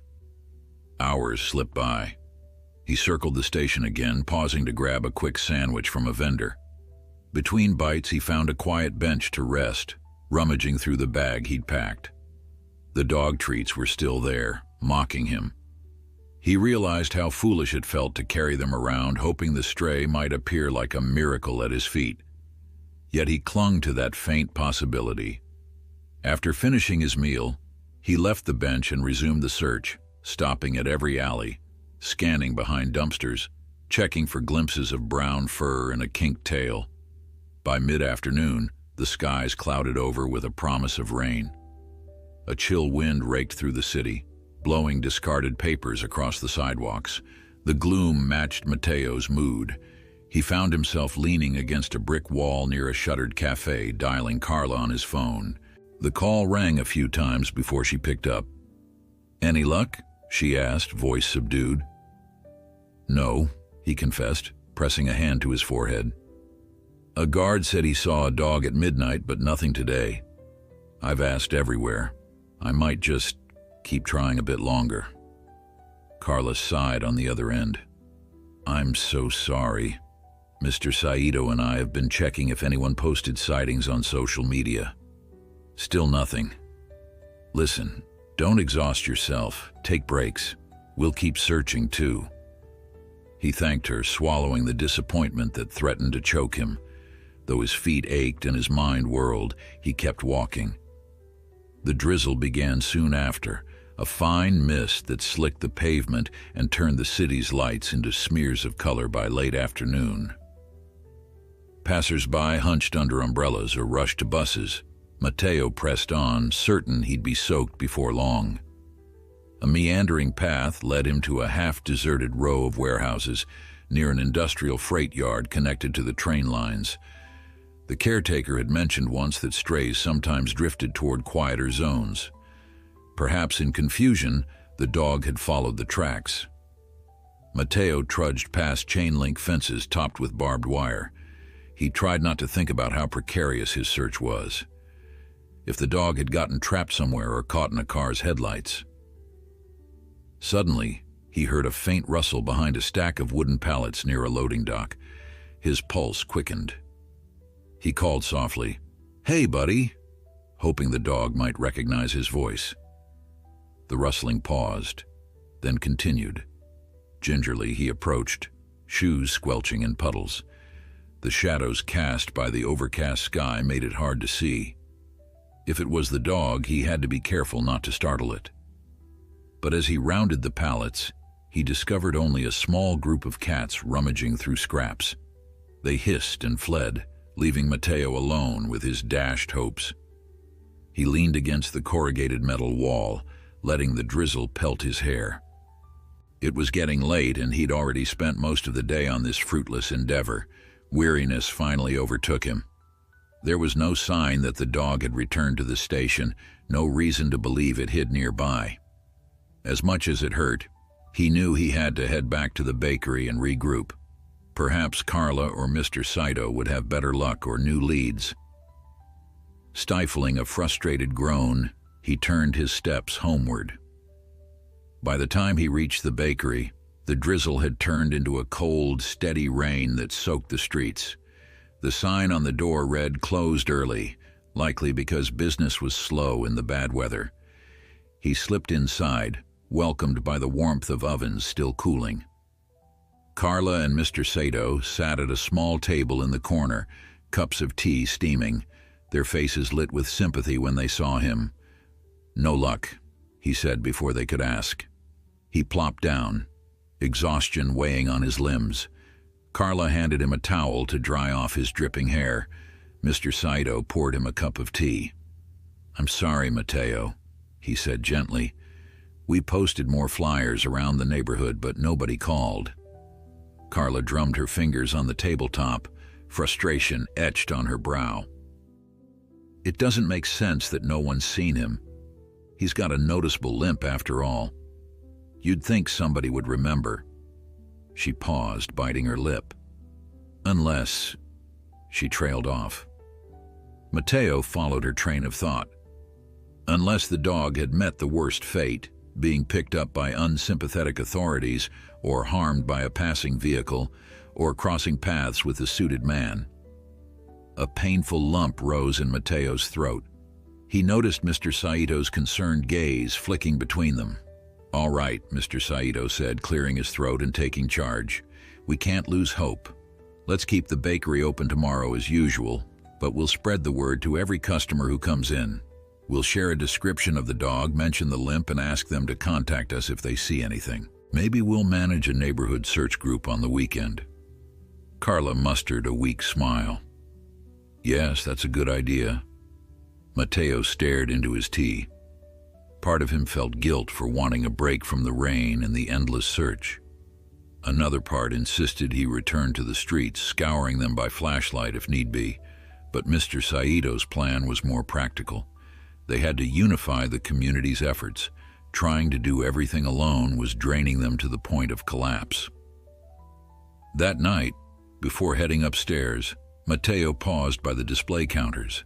He pictured how the dog had hovered outside just weeks ago, muzzle pressed longingly to the glass.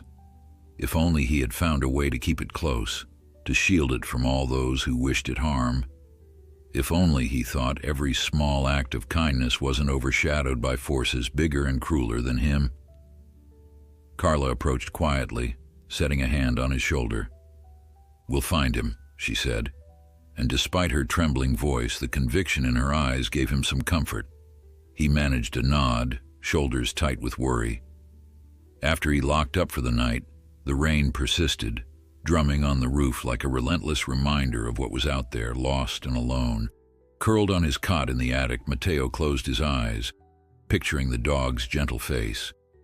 He remembered the orchard caretaker's barn, the promise he'd made to come back, and the unspoken bond he felt from the start.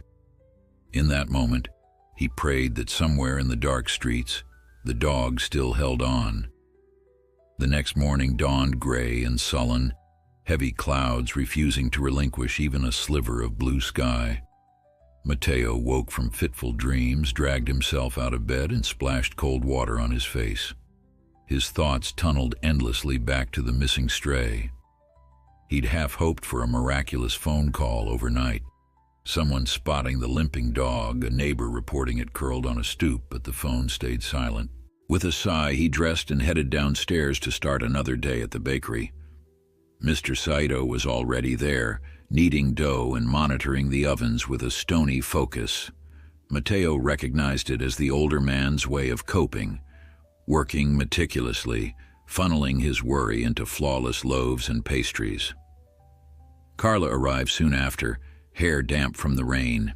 She removed a wet jacket, hung it on a peg by the door, and murmured a quiet greeting, eyes darting to Matteo's in silent question. He shook his head, confirming that no new leads had surfaced overnight. They opened the bakery exactly at 7. The early customers trickled in, shaking off umbrellas and ordering hot drinks. At every opportunity, Carla or Matteo slipped a small printed notice across the counter, a simple description of the stray, their contact number, and a promise of a modest reward for any reliable tip. Some customers showed genuine concern, others feigned interest, and a few looked merely confused. Still, they persisted, hoping word would spread. By mid-morning, a group of regulars gathered at a corner table. Gloria, the elderly woman with a cane, was among them, sipping her coffee. Matteo braced himself, expecting curious questions. Instead, Gloria got up and approached the counter, quietly returning one of the flyers. "I've seen that dog before," she said in a low voice that sent sparks of hope through Matteo. "Well, I think so. A couple of weeks back, maybe, near the bus stop down the street. He looked hungry." Matteo's heart sped up. "Do you remember if it had a limp? A patch of fur missing on the shoulder, maybe?" Gloria narrowed her eyes in recollection. "I'm not sure about the shoulder, but it did walk strangely. I tried to give it a piece of bread, but it ran off." She tapped the flyer with a gnarled finger. "I wish I had more certain details. Could have been the same dog, or maybe just one that looked similar, sorry." Matteo forced a smile. "It's okay. Thank you for telling us." She patted his arm kindly. "He'll turn up, dear. Don't you worry." Carla overheard, stepping over to Mateo's side. "At least it's not a complete dead end," she said in a near whisper. "Gloria said she saw him weeks ago, but maybe someone else will recall a more recent sighting." They clung to that faint optimism, continuing through the day's busy work. By noon, the bakery hummed with customers escaping the drizzle outside. The steady chime of the door punctuated conversations, and the register rang with a constant stream of small transactions. Yet beneath the routine, a tension coiled in every glance Mateo exchanged with Carla. Every moment Mr. Saito glanced uneasily at the window. Right after lunch, the atmosphere shifted with one jarring moment. An unfamiliar man walked in wearing a pressed suit. Mateo's pulse spiked, recalling the man who'd caused them such turmoil before. But this individual was younger, shorter, and wore a pair of thick-rimmed glasses. He ordered a coffee and sat near the window, tapping on a laptop. Carla flashed Mateo a questioning look, and Mr. Saito maintained a polite smile, but no one said anything. The tension only eased after a good 10 minutes once they were sure he posed no threat. Around 2 in the afternoon, a lull fell upon the bakery. Carla found Mateo by the display case, methodically rearranging pastries. She gently touched his shoulder. "Let's switch for a moment. I can tidy here. Why don't you take a short break?" He looked worn out, dark circles under his eyes. He started to protest, but she insisted. "You haven't stopped since morning, and it shows. Go sit. Maybe eat something." Realizing his stomach rumbled from neglect, he relented. He moved to a small table near the back, nibbling on a leftover pastry and sipping water. Staring at the flyers on the counter, images of the dog's gentle eyes or as close a likeness as they could find, he felt a painful longing tighten his chest. He'd never owned a pet in his life, never had the luxury, but for reasons he couldn't fully explain, this dog's fate mattered more than any fleeting trouble he'd faced. Lost in thought, he nearly jumped when the door chimed. A local delivery worker bustled inside with a box of supplies. Mr. Saito signed for it, and Carla helped carry it to the kitchen. Soon after, another customer arrived, a young woman with a bright red umbrella. She bought 2 pastries, examined the flyer, and told Carla she'd keep an eye out. Every small gesture of support lifted Mateo's spirits.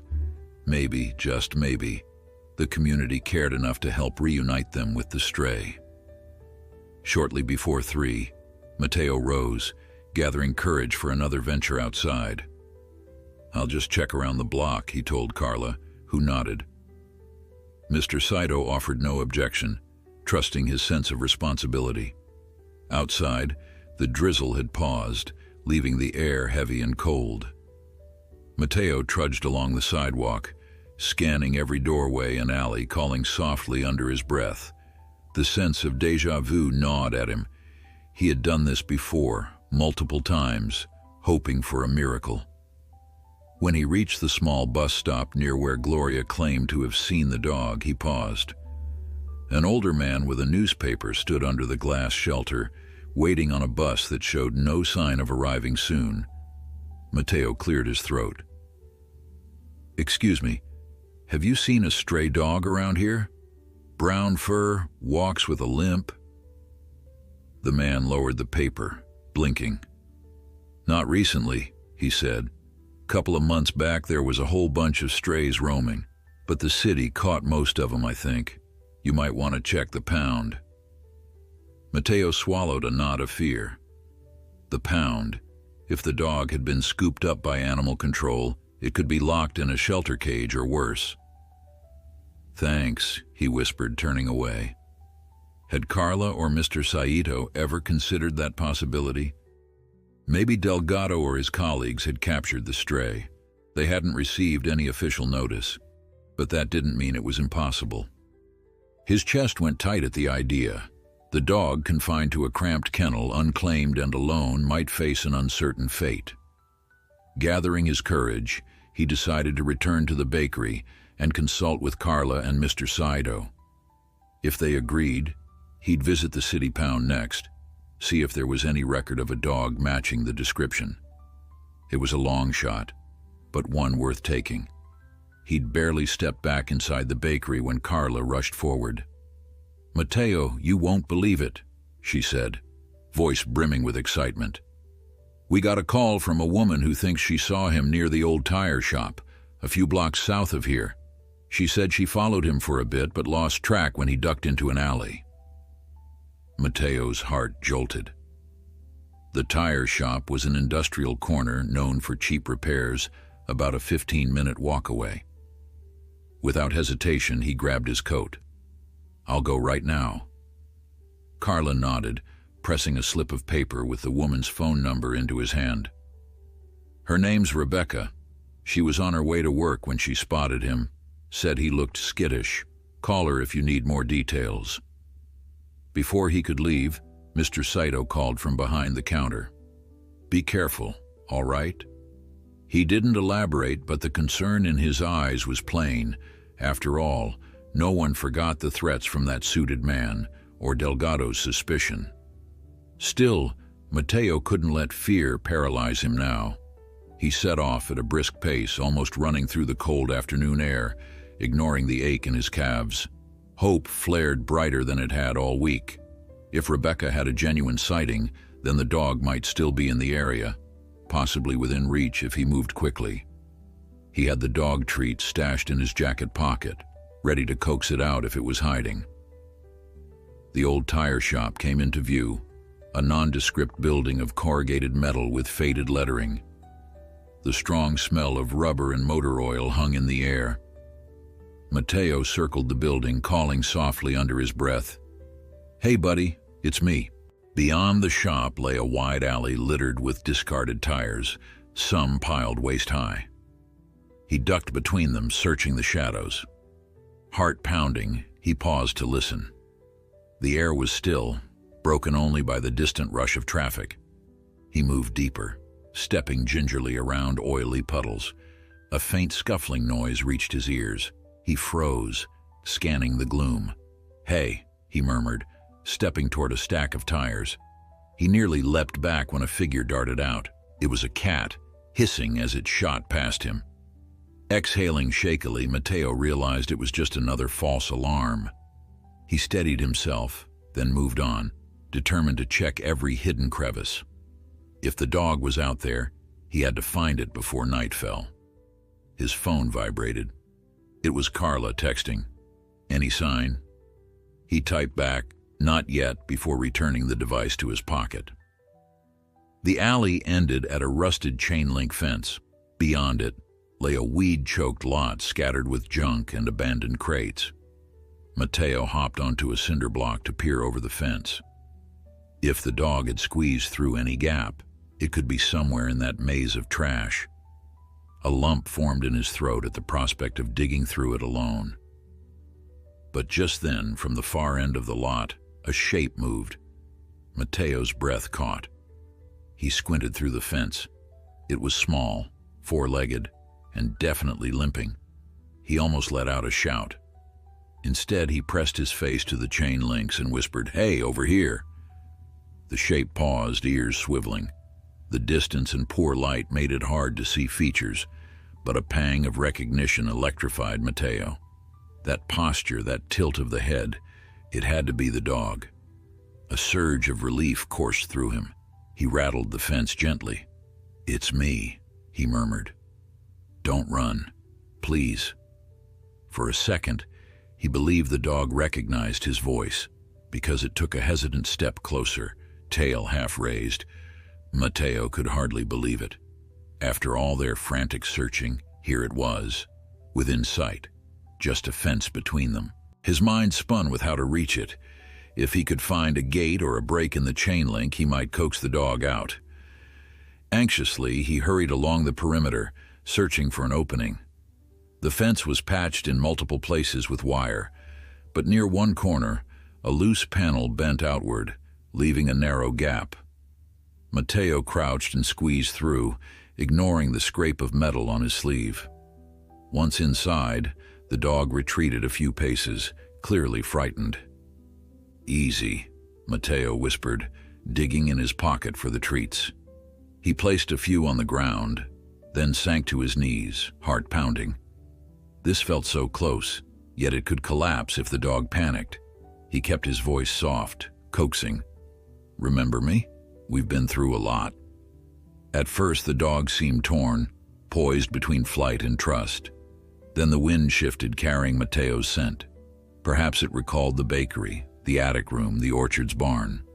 Slowly it inched forward, nose twitching. Mateo didn't move, letting the animal decide.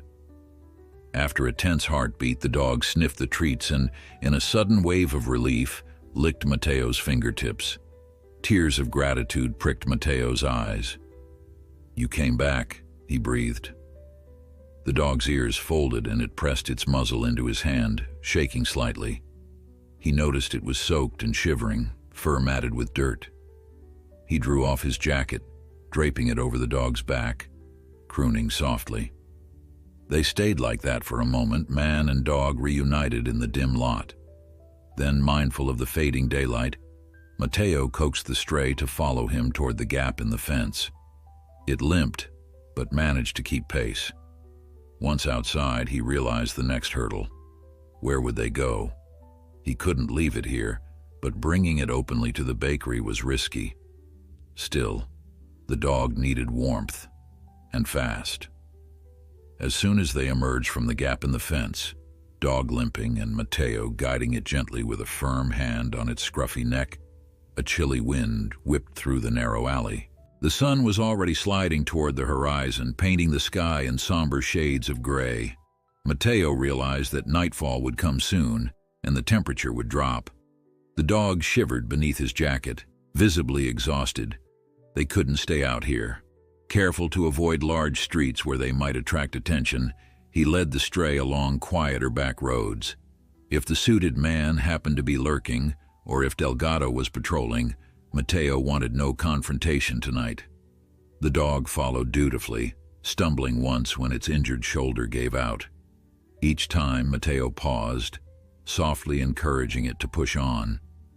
In the distance, horns blared and city lights winked on, but in this corner of industrial lots and deserted alleys, everything felt still. When at last they reached a more familiar neighborhood, Mateo paused to think. The bakery was only a few blocks away, but it closed early today due to slow business and the dismal weather. He wasn't sure if Carla or Mr. Saito would still be inside. Yet he felt an urgent need for help, somewhere warm, with food. He could try calling Carla, but his phone battery had dipped precariously low after all his searching. A single text might be his only option. Crouching beside the dog, he typed quickly, found him, near tire shop, bringing him back. Then he hit send, hoping Carla would see it soon. The dog gazed at him with those familiar brown eyes, tail giving a half-hearted wag. It was as if it knew it was going somewhere safe, but wasn't entirely sure. "Come on," Mateo whispered, patting its side. "We'll figure out a hiding spot." The trek back took longer than expected. The dog moved slowly, breath visible in the cold air. Twice Mateo had to coax it with gentle tugs, promising it would soon have shelter. By the time the bakery sign came into view, a faint glow behind frosted glass, Mateo's heart pounded with relief. He tried the front door, finding it locked. He knocked softly, hoping someone was inside. To his surprise, Carla appeared almost at once, flipping the lock and ushering him in. The bakery lay mostly dark, save for a single overhead light near the counter. Mr. Saito stood a few steps behind her, arms folded, face solemn. Both of them took in the sight of the dog with visible astonishment and relief. Carla practically threw her arms around Mateo before remembering the dog's injuries. She pivoted and gently ruffled the stray's ears instead, tears glistening in her eyes. Mr. Saito exhaled slowly. "You found him," he murmured, voice thick with emotion. "After all that searching." Mateo managed a shaky nod. "He was hiding near some old crates behind the tire shop lot. It was just luck that I spotted him." The dog licked Carla's hand, trembling slightly as warm air enveloped its chilled fur. Without hesitation, Mr. Saito clicked on a few more lights. "We'll need towels. Let's dry him off. And a blanket, maybe in the back room." Carla darted to fetch supplies. The next few minutes became a flurry of gentle care. Mr. Saito brought an old towel from the kitchen while Carla unearthed a blanket from a storage bin near the door. Mateo knelt, trying to calm the dog, who flinched at sudden movements but otherwise accepted their help. Carefully, they rubbed away the dampness. The dog closed its eyes, letting out a low whine of relief. "Look at him," Carla whispered, noticing new scrapes along his foreleg. "He must have stumbled around in debris." Mateo nodded, gloom tugging at his heart. "He's exhausted. He hasn't eaten well either."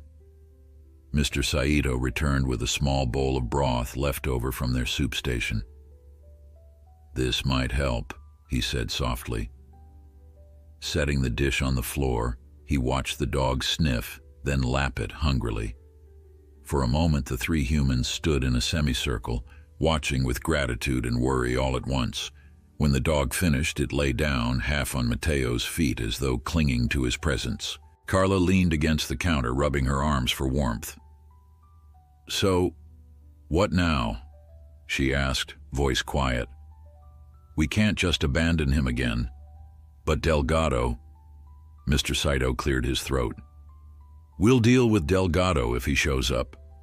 I'm more concerned about that man in the suit, the one who tried to stir trouble. If he learns the dog is back, he might file even more complaints." Mateo stroked the dog's ears, feeling the worn edges of its fur. He recalled how they'd once hidden it upstairs. That old plan seemed dangerous now. If Delgado or the suited man decided to search thoroughly, they'd be caught.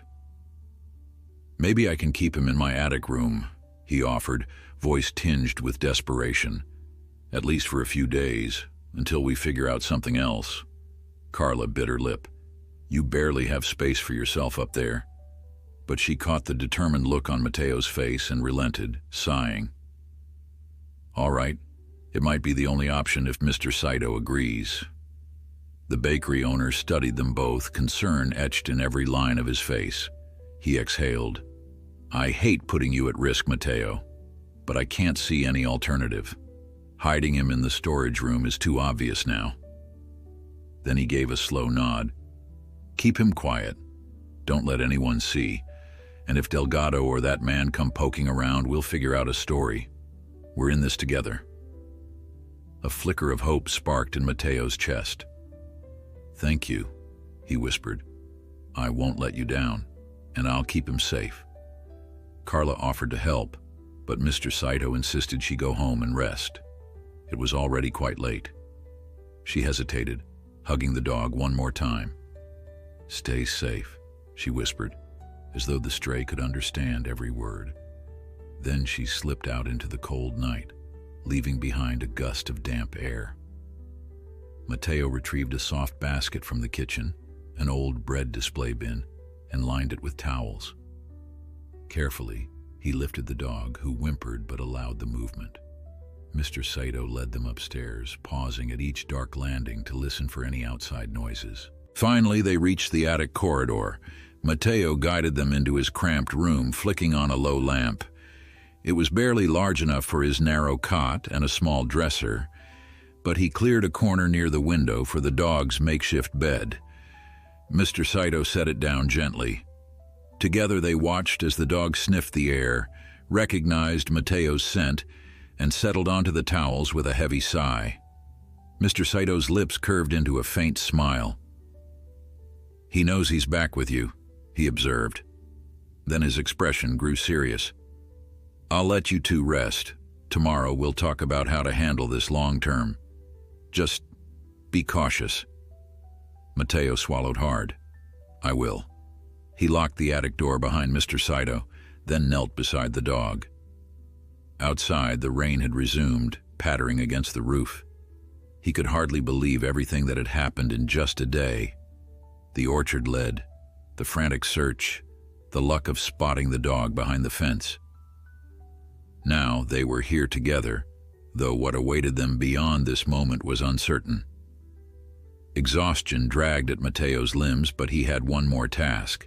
He gently inspected the dog's injured shoulder, wiping away bits of dirt clinging to the fur. The old wound looked inflamed again, likely from the dog's rough journey. Matteo cursed under his breath. He needed proper medicine, bandages, or at least some antiseptic. With no vet appointments scheduled and limited funds, he'd have to improvise. He carefully soaked a clean rag in warm water from the sink down the hall and dabbed at the wound. The dog winced, but didn't resist, letting out only a small whimper. "Sorry," Matteo murmured, tears of sympathy pricking his eyes. "We'll fix you up." Once he finished cleaning, he wrapped a strip of sterile gauze around the dog's shoulder, tying it gently. It wasn't a professional job, but it would suffice until they could do better. Finally, he sank onto his cot, body aching from the day's tensions. The dog watched him, ears half lowered, tail giving a tentative thump. Despite its fatigue, a spark of gratitude shone in its gaze. Matteo couldn't resist a weary smile. "It's all right," he whispered, reaching out to give the dog's chin a scratch. "You're safe now." Throughout the night, he dozed intermittently, snapping awake at every unfamiliar sound. Once, he thought he heard footsteps on the stairs, but it might have been the old building settling. Another time, a passing siren in the street jolted him upright, heart hammering at the thought of Delgado bursting through the door. Each time he glanced at the dog, which lay curled in the makeshift bed, breathing softly. By the time the first rays of dawn seeped through the attic window, exhaustion clung to every corner of his mind. Yet a cautious optimism took root. The dog was here, alive, no longer wandering the city in fear. He just had to keep it hidden. They'd done this dance before, and maybe now, with Mr. Saito's discreet approval, they had a better chance of success. He rose and stretched, limbs protesting. The dog stirred, peering at him with a half-alert gaze. Gently, he patted its flank. "Morning," he said, voice hoarse. "We'll get some food, see if Carla's got any bright ideas." Together they tiptoed down the hallway, mindful of the squeaking floorboards. Mr. Saito was already up, rummaging in the kitchen for the early baking session. When he spotted them, he gave an approving nod. "Good, you both survived the night. Let's keep him hidden until after we open the shop. We'll talk if we have time, but right now, I need to get these doughs rising." Matteo understood. The bakery still had to function, even as they harbored a stray dog upstairs. He brought the dog back to his room, then hurried down to assist with the ovens. Within an hour, Carla arrived, breathless and anxious. The moment she locked eyes with Matteo, he saw her relief. They exchanged quick words. The dog had settled, was safe in the attic. No sign of Delgado or the suited man. "All right," Carla said determinedly, pulling on her apron. "Let's make it through the day. Then after closing, we can figure out a real plan. Maybe we get some vet advice, maybe we find a safer place than your tiny attic, but for now, let's do what we must." He nodded, heart buoyed by her support. If they stuck together, maybe they could shield the stray from outside threats. Maybe after everything, there'd be a future where the dog lived openly without fear. He prayed that day would come sooner rather than later. But as he lifted trays of fresh rolls and arranged them behind the glass, a voice in the back of his mind warned that not all threats remained quiet for long. In the wake of the stray's safe return to Matteo's attic, a tense quiet settled over the bakery. Each morning, Carla would arrive early with extra supplies, and Mr. Saito monitored the door with watchful eyes. Though the dog's injuries showed slight improvement under the vet's care, the threat of exposure loomed. Customers occasionally asked why the bakery had closed early, and while Mr. Saito cited vague maintenance issues, the trio remained on edge. At night, Matteo tiptoed upstairs, heartsick at the thought of the dog confined in so cramped a space. Still, It seemed happier than during its lonely wanderings. Meanwhile, that nagging fear returned. The suited man, or Delgado, might yet appear, determined to unravel their hidden act of compassion. Even the dog's cautious wag hinted at concern. Early one afternoon, after the lunch rush, Carla quietly locked the front door. Mr. Saito set a closed for break sign, and they guided the vet discreetly inside. The dog cowered in Mateo's attic, but allowed the vet to clean its wound again. She administered antibiotics, whispering that official reports could trigger legal trouble.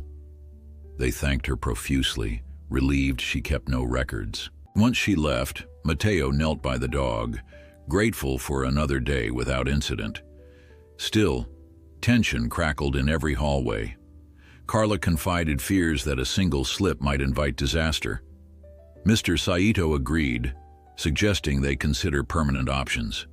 Mateo nodded, dreading another orchard attempt but recognizing time was running short. Together, they vowed to protect the dog whatever the cost, hoping no new complaints would arise soon. That evening, the dog rested fitfully, occasionally whining as though dreaming of dark streets. Mateo stayed close, offering soft words and a gentle pat. Downstairs, Carla studied local listings on her phone, hoping to find a private foster arrangement. The orchard caretaker was willing, yet nobody forgot how the dog had fled that place once before. Approaching midnight, Mr. Saito gathered them around the bakery counter. He announced a contact who might help. A relative outside the city, experienced with rescues. Carla brightened, but Mateo remained pensive. Would that relative's farm be another orchard scenario? Yet he saw no alternative. They had to place the dog somewhere beyond the suited man's reach. None of them wanted a fresh confrontation now that the dog seemed closer to healing, despite lingering anxiety. Their fears proved justified the very next morning, when the suited man strode in again, wearing an imperious expression. Customers fell silent as his cold eyes scanned the shelves. "I'm still hearing chatter about a dog," he said softly, stepping toward Carla. "You'd better not be hiding anything illegal." Mr. Saito intervened, calmly insisting they complied with all regulations. The man sneered, buying nothing yet lingering. Mateo forced himself to remain out of sight, heart pounding. Eventually, the man left, muttering about further inspections. When the door clicked shut, Carla exhaled shakily. "He knows something," she murmured. "We can't keep living like this." Mr. Saito agreed, glancing upstairs. If they stayed silent, it might lead to bigger trouble. The orchard caretaker or the distant relative seemed their last remaining hope. That afternoon, fate intervened again. A neighbor burst in, whispering that Delgado had been spotted nearby, inspecting shops for rumored animal code violations. Carla locked the bakery door in a flash, and they hid the dog upstairs, praying Delgado would skip them. Moments later, he knocked, demanding entry. Mr. Saito plastered on a tight smile, guiding Delgado through a perfunctory check of the kitchen and dining area. Carla hovered by the stairs, hoping he wouldn't notice the attic. Delgado seemed suspicious, but left empty-handed, apparently finding no evidence. Even so, the escape made their decision clear. The dog couldn't stay. Once Delgado vanished, they locked up, shaking with relief, determined to move the stray before he returned with stronger grounds to search more carefully. Mateo's stomach twisted, but he complied. That evening, Mr. Saito called his distant relative, explaining the urgency. She agreed to take the dog in on her small property, provided they delivered it discreetly. Carla volunteered her father's old pickup, ensuring the dog could ride safely. By 9 o'clock, with the bakery closed, they gathered upstairs. The dog rested on Mateo's bed, tail wagging weakly at the attention. "It's for your own good," Carla whispered, stroking its ears. Mateo's eyes brimmed with emotion. He recalled the orchard fiasco, but prayed this time the dog would adapt. Downstairs, Mr. Saito supervised the truck's arrival, ensuring no curious eyes lingered. The plan was simple. Escort the dog into the vehicle unseen, drive it out of the district, and hope the suited man remained oblivious. Fate had other ideas, however. No sooner had Carla carried the dog downstairs than headlights flashed outside. A sleek car parked across the street, engine idling. Through the drizzle, they recognized that familiar figure stepping onto the sidewalk, the suited man, phone in hand. "He's watching," Mr. Saito hissed, panic pulsing in his words. The dog let out a low whimper. Mateo's heart thundered. If the man saw them loading a limp stray into the pickup, he would have proof of their secret. "We wait," Carla decided, voice taut. They crouched behind a counter, listening to footsteps approach. The bakery lights were off. Could he see anything? After a tense minute, the footsteps retreated. Mateo peeked out the window. The suited man had driven away. Shaken, they realized how close they'd come to disaster. With no time to lose, they hurried the dog out the back exit and into Carla's pickup. The engine rumbled, headlights off until they turned the corner. Mr. Saito stayed behind, ready to claim ignorance if confronted. Carla drove, knuckles white on the wheel. Mateo cradled the dog's head, heart clenched at the thought of leaving the bakery behind. They wove through silent streets, each passing car a potential threat. Finally, they reached the highway, the city lights fading in the rear view. The dog dozed on Mateo's lap, trusting these humans who'd risked so much. After an hour, they arrived at an old farmhouse, lights glowing invitingly. Carla's father had called ahead to open the gate. A slim woman emerged, greeting them with a nod to offer the dog sanctuary. They carried the stray inside, settling it on a cushioned rug by a crackling fireplace. The farmhouse smelled of bread and wood smoke, reminding Mateo of simpler times. Their hostess, introducing herself as Elena, offered a bowl of fresh water and promised the dog daily meals. Carla helped unload supplies while Mateo knelt to soothe the confused animal. A sense of relief warred with heartbreak.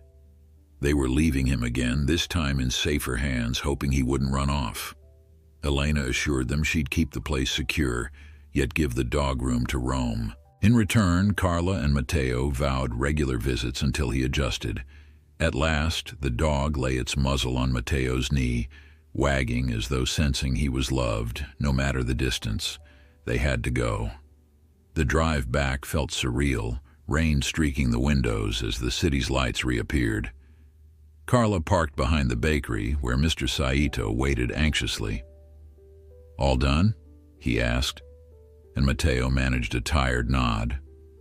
Though relief washed over them, questions remained. Would the suited man keep prowling? Might Delgado return? Regardless, the dog now lived in a peaceful refuge, free from harsh streets and looming threats. In time, they hoped to visit often, forging an unbreakable bond across miles. Standing amid the empty shop, Carla reached for Mateo's hand, eyes misty with relief. They realized their quiet kindness had prevailed, defying cruelty and fear. Sometimes that was enough. A single act of compassion, weaving a fragile sanctuary for one lost soul, proving hope survived even in the darkest corners imaginable.